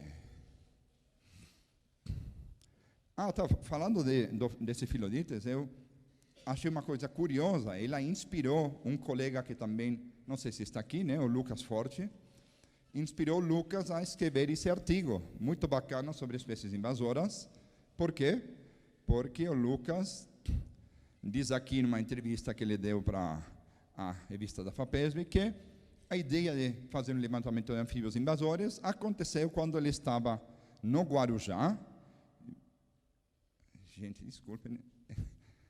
Aqui, estava no Guarujá e descobriu que lá tinha bromélias com essa espécie. Uma infestação de pererecas das bromélias. Daí ele falou que trata-se de uma espécie cujo hábitat original são as porções de Mata Atlântica que se estendem desde o norte do Rio até a Paraíba.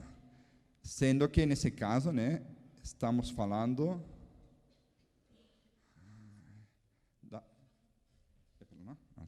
Estamos falando da Paraíba, o estado Paraíba, né?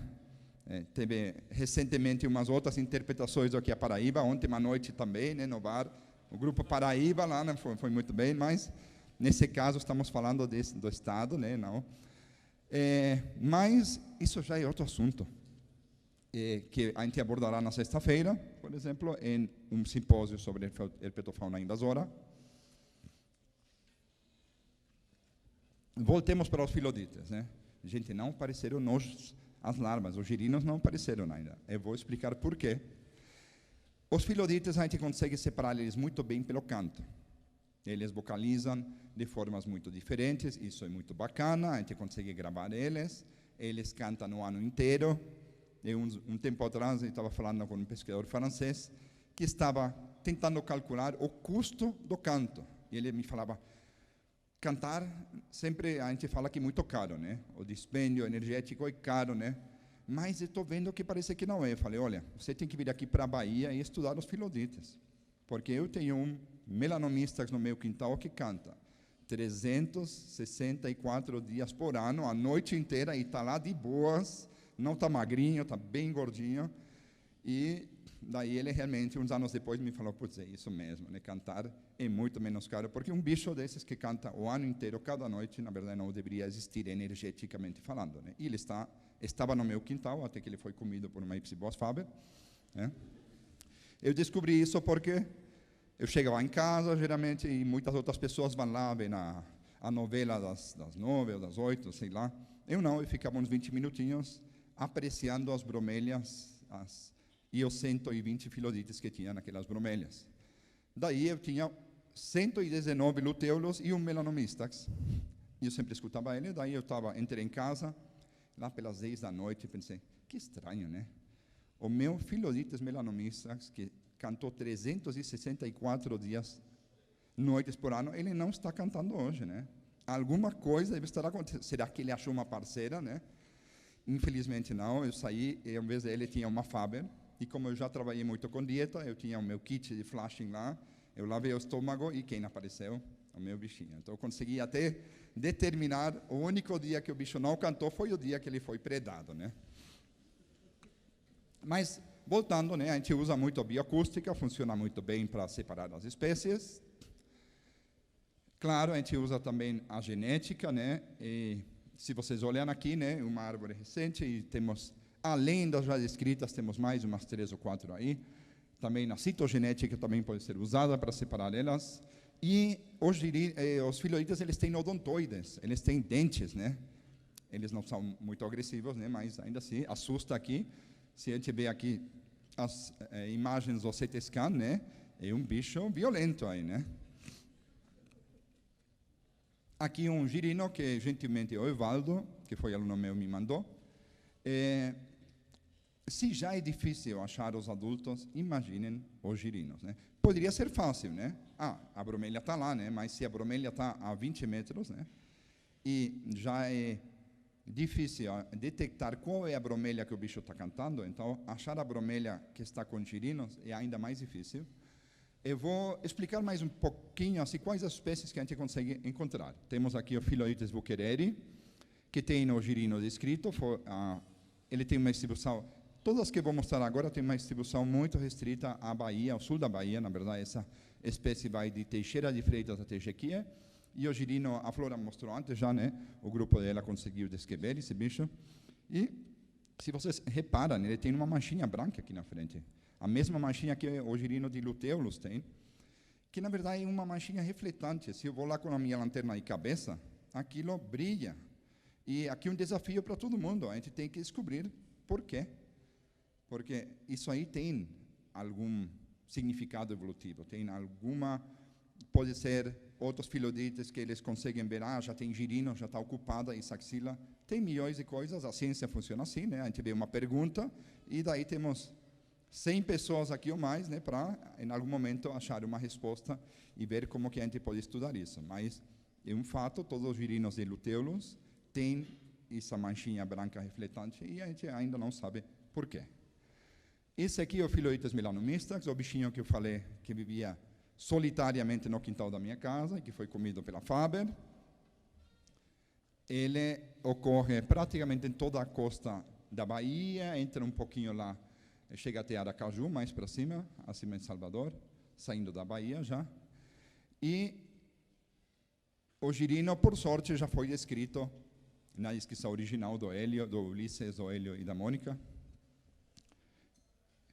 Esse aqui é o Phylloides maculosus, que é um dos maiores filodites que tem. Ele tem uns 4, 5 centímetros, um bichão grande, que obviamente também ocupa bromélias muito grandes. Infelizmente, no sul da Bahia, em Ilhéus, a uns 20 ou 30 metros de altitude. O Luiz Weber estava me falando que lá em Porto Seguro, às vezes ele acha esse bicho em bromélias mais baixas ou até em bromélias terrestres. O girino, distribuição muito pequena, ele chega até mais para o sul, só que ainda não está atualizado. O girino, a gente não faz ideia, mas espero que o Luiz consiga descrever esse girino. E agora vamos para algumas das espécies novas. Isso aqui é uma espécie nova que a gente escreveu como Phyllodytes megatympanum, porque é o Phyllodytes mais aburrido, ele não tem nada aí de... É cinza, mas, se vocês olham bem, ele tem um tímpano enorme. Daí foi a característica que a gente achou para dar o nome para ele. O girino, como será que é o girino? Esse aqui, claro, de novo. Não conhecemos o girino. Aqui outra espécie, que é o Phyllodytes amadoi, que eu acho que é o menor de todos os filodites que temos em toda a região. E o girino é esse aqui, também. Não temos o girino também. Mas a gente está tentando, né, indo para os lugares e que às vezes, vocês sabem, achar um macho já é difícil, mas a gente acha. Mas aí achar uma fêmea, achar as larvas nas bromélias e ter a certeza de que aquela larva é dele, porque temos, infelizmente, esse amador aqui, ele ocorre em simpatia com outro, que vou mostrar mais para frente, e quase todos os girinos que achamos eram da outra espécie. Que esse aqui é o Phyllodytes preceptor. O Vitor achou esse bicho já há uns 12 anos atrás, ou 10 anos atrás, quando ele foi para o lixão de Una. Daí ele queria dar um nome horrível para esse bicho, ele queria chamar de Phyllodytes, como era? Pelonastes, ou Phyllodytes que mora no lixão. Daí falamos, cara, você achou um no lixão, a gente achou 200 nas RPPNs, nas matas preservadas maravilhosas, né? Então vamos dar um nome diferente, ou incentivei a dar um nome diferente, e ele virou o Phyllodytes preceptor. E esse sim, é aquele que falei que é mais abundante, né? Esse sim que tem no girino descrito, um aluno do Vitor, o Leandro, descreveu. E olhem, reparem uma coisa muito interessante. Eu não sei, acho que o Hélio não está aqui, claro, está na taxonomia, mas uns 8 anos atrás, junto com o Hélio, eu achei um girino assim também. A gente viu que estava cheio de ovos. Então temos aqui mais, e uma coisa que faz todo sentido. Eles habitam bromélias terrestres, no meio de florestas de restinga, com pouquíssima água e muito menos nutriente ainda. Não tem comida para crescer lá. Então, tem que ter algum aporte. E o aporte que tem é exatamente esse aqui, né? É as fêmeas que depositam ovos, e esse girino se alimenta de qualquer coisa, mas ele também se alimenta de ovos, né? E acho que o que impulsiona o crescimento dele são os ovos. E é bem possível que isso seja uma característica muito mais difundida entre os girinos e Phyllodytes. Todas aquelas espécies que eu mostrei que não estão descritas, é bem possível que elas tenham uma biologia similar. Agora vamos para a última parte, que agora sim que vem os girinos, né, que a Denise deve estar, mas meu Deus, é tudo bicho adulto. Agora vem os girinos. Por que eu coloquei isso aqui? Porque vocês sabem que quando a gente pede financiamento, por exemplo, quer montar projetos, nos últimos 10 anos, as mudanças climáticas foram um assunto muito bacana para colocar, né? A gente colocava lá, o sul da Bahia é o lugar que os bichos estão extremamente ameaçados, porque enquanto que no resto do Brasil o clima foi ficando mais frio, algumas espécies foram se adaptando, outras morreram, se extinguiram. No sul da Bahia, infelizmente, os bichos ficaram de boa na lagoa.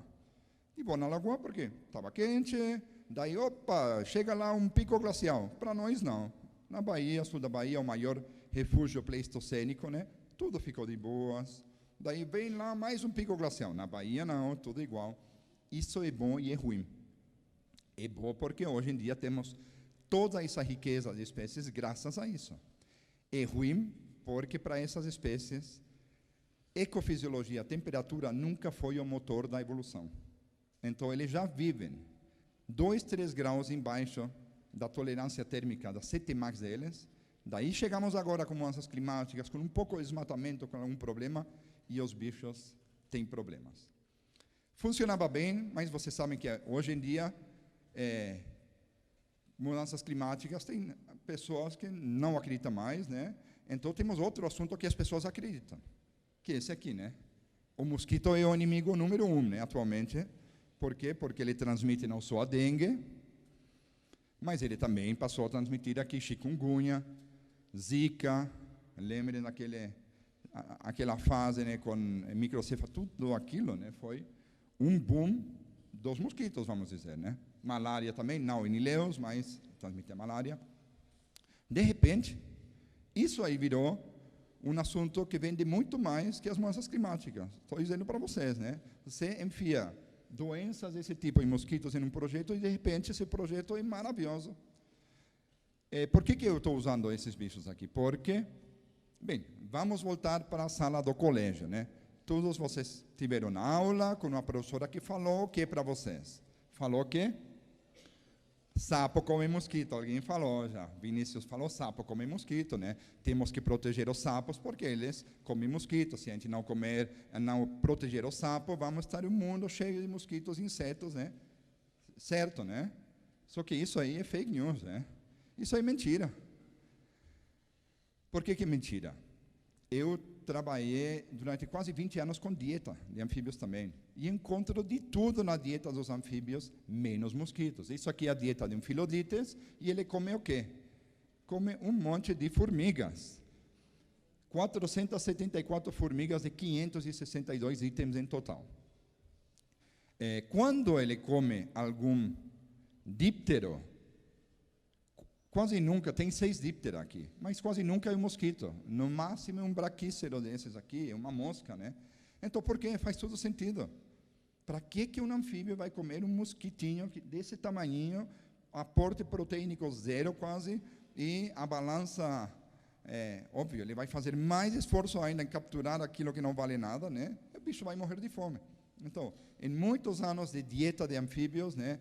Eu não sei, o Matheus também trabalhou com dieta. Achou muitos mosquitos aí? Pouquíssimos, ou nenhum.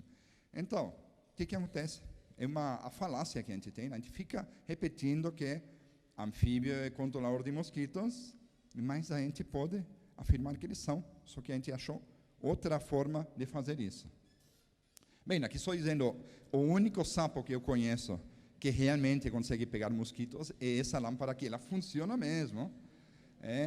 Eu sou gringo, né? Eu aprendo muito com meus alunos. Às vezes fico desconfiado de que o português deles igual também não é tão bom. Daí eu confio mais na internet, né? Por exemplo, aqui aprendi como se escreve a palavra adquirir, né?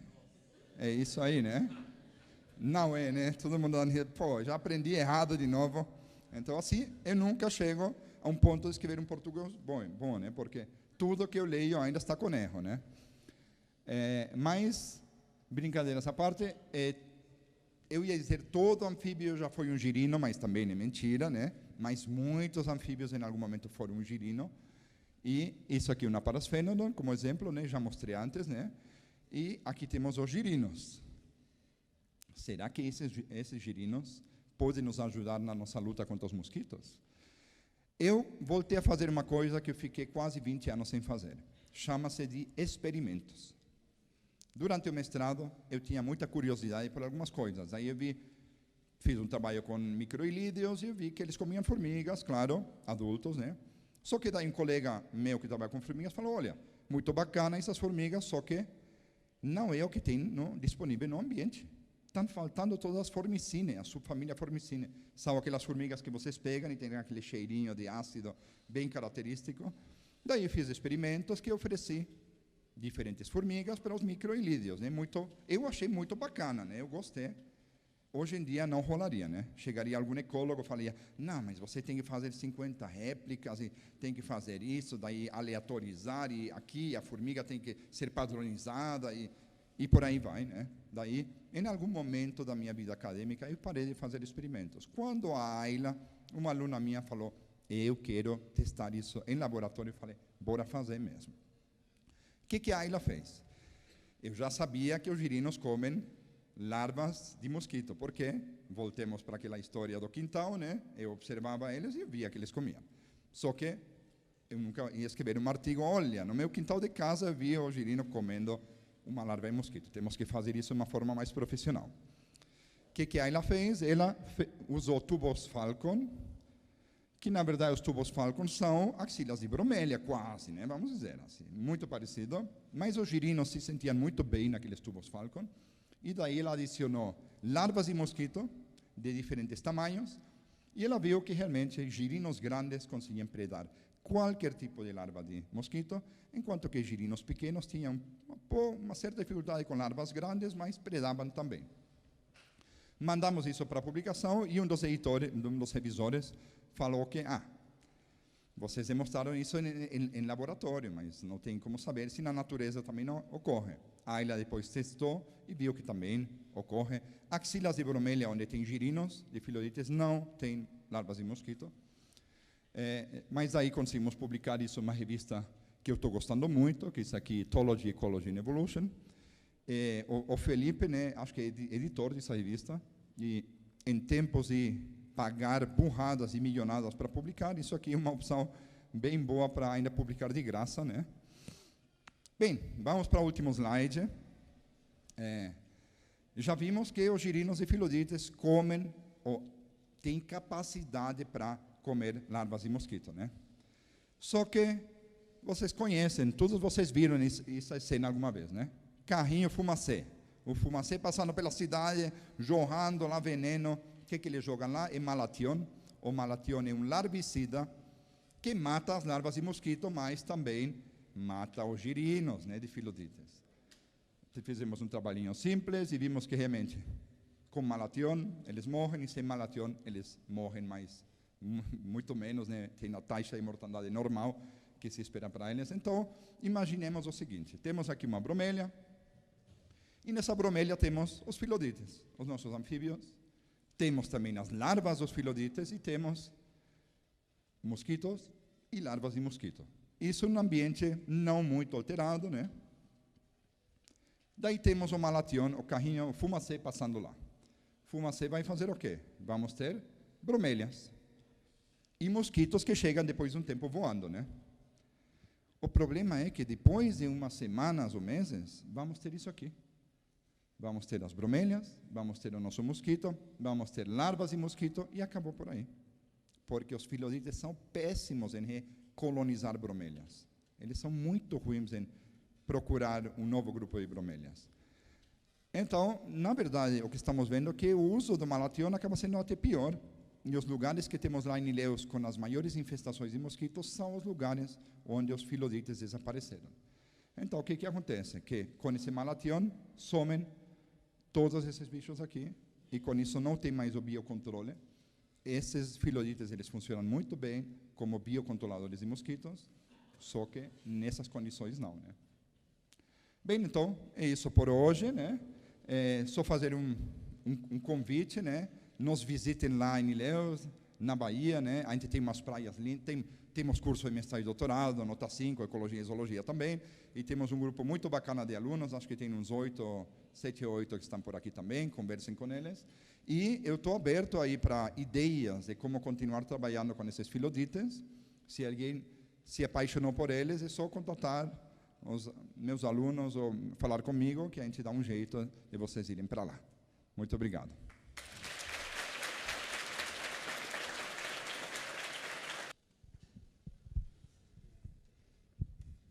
Oi, boa tarde. Muito legal as palestras. Eu sou o Renan. Eu queria saber se, assim, eu vi alguns trabalhos que falam que os girinos bentônicos e nectônicos, eles comem muita alga e ajudam no controle de eutrofização e qualidade de água. Eu queria saber se vocês têm esses dados de qualidade de água, se os girinos realmente melhoram significativamente os corpos hídricos, algo nesse sentido de serviço.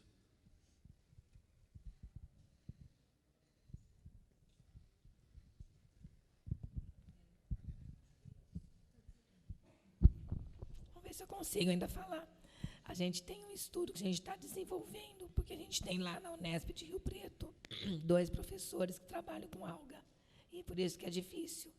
Mas o que a gente não analisou ainda, mas o que a gente observou pela matriz básica, né? Na verdade, está em andamento há muito tempo. Essa matriz está lá parada, estou precisando retomar esse trabalho. Mas é que realmente eles modificam muito a composição dos corpos d'água, de alga do corpo d'água, né? E a gente observou também que tem algumas algas que são tóxicas e eles não comem. Está no ambiente e eles não ingeriram. Foi até bom você fazer essa pergunta, porque eu preciso retomar esse trabalho aí. Obrigada.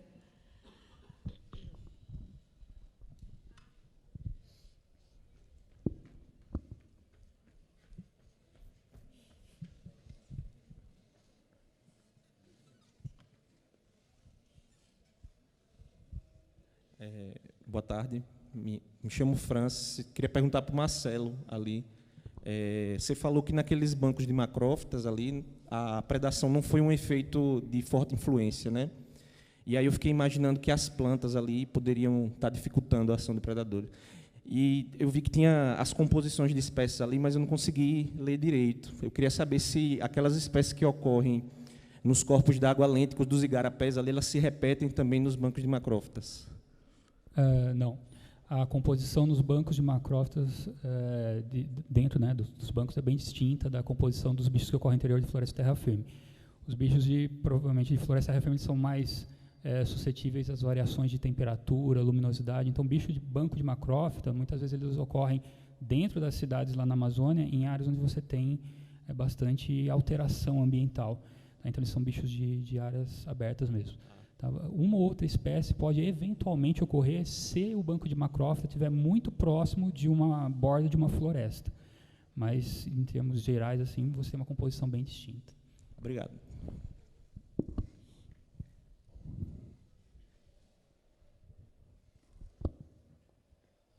Mais alguém?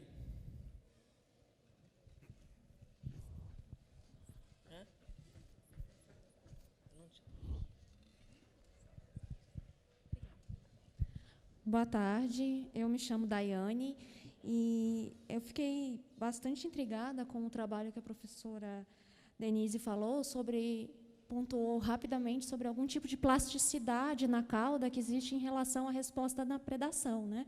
Pressão de predação. Aí essa plasticidade seria na membrana da cauda ou na musculatura da cauda? Oi, Daiane, nos dois. Na musculatura, a gente calculou o índice de compressão da cauda, que é uma medida da altura, um índice calculado pela altura e dividido pela largura da cauda. E na altura da nadadeira, principalmente da nadadeira dorsal. Nos dois. Agora, puxando, né, para meu viés, né, as características do corpo, a altura do corpo, essas coisas, isso não teve variação intraespecífica. E essa variação, de novo, ela foi relacionada com variáveis internas do corpo d'água. Então, é uma resposta realmente plástica a alguma característica do corpo d'água. Mas você chegou a fazer algum tipo de abordagem experimental para tentar, talvez, né, brincar um pouquinho com isso no laboratório? Não, isso a gente ainda não fez, não. A gente tem trabalho com predação e onde os girinos permanecem, até um trabalho que o Fausto, o Tiago Vasconcelos participaram no laboratório, mas em relação à textura do fundo, onde eles se camuflam mais, mas com a presença do predador e a cauda, não. É uma coisa a ser feita.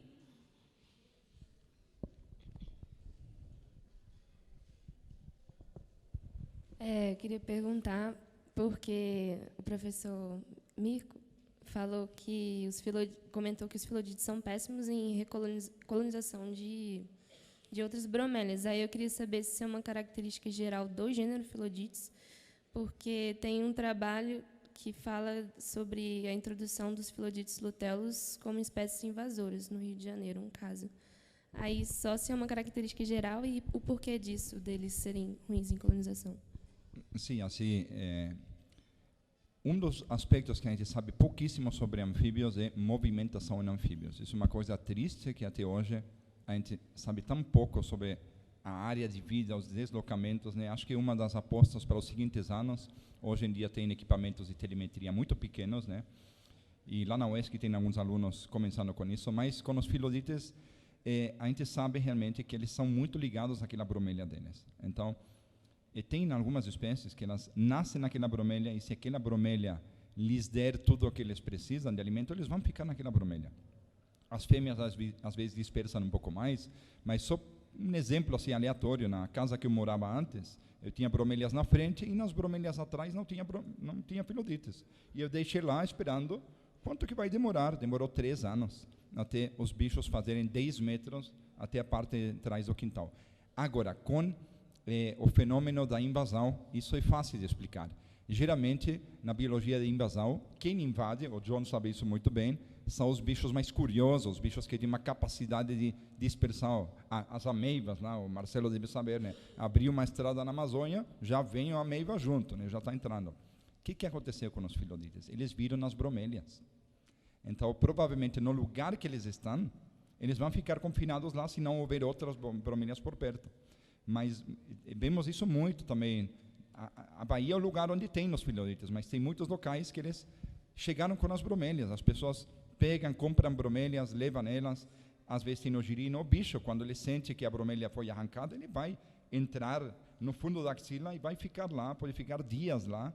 e daí provavelmente é uma espécie invasora, que as capacidades invasoras dela são ruins, mas como ela tem a bromélia que leva ela consegue chegar em lugares que ela mesma, pelo deslocamento, nunca chegaria. Eu explicaria assim.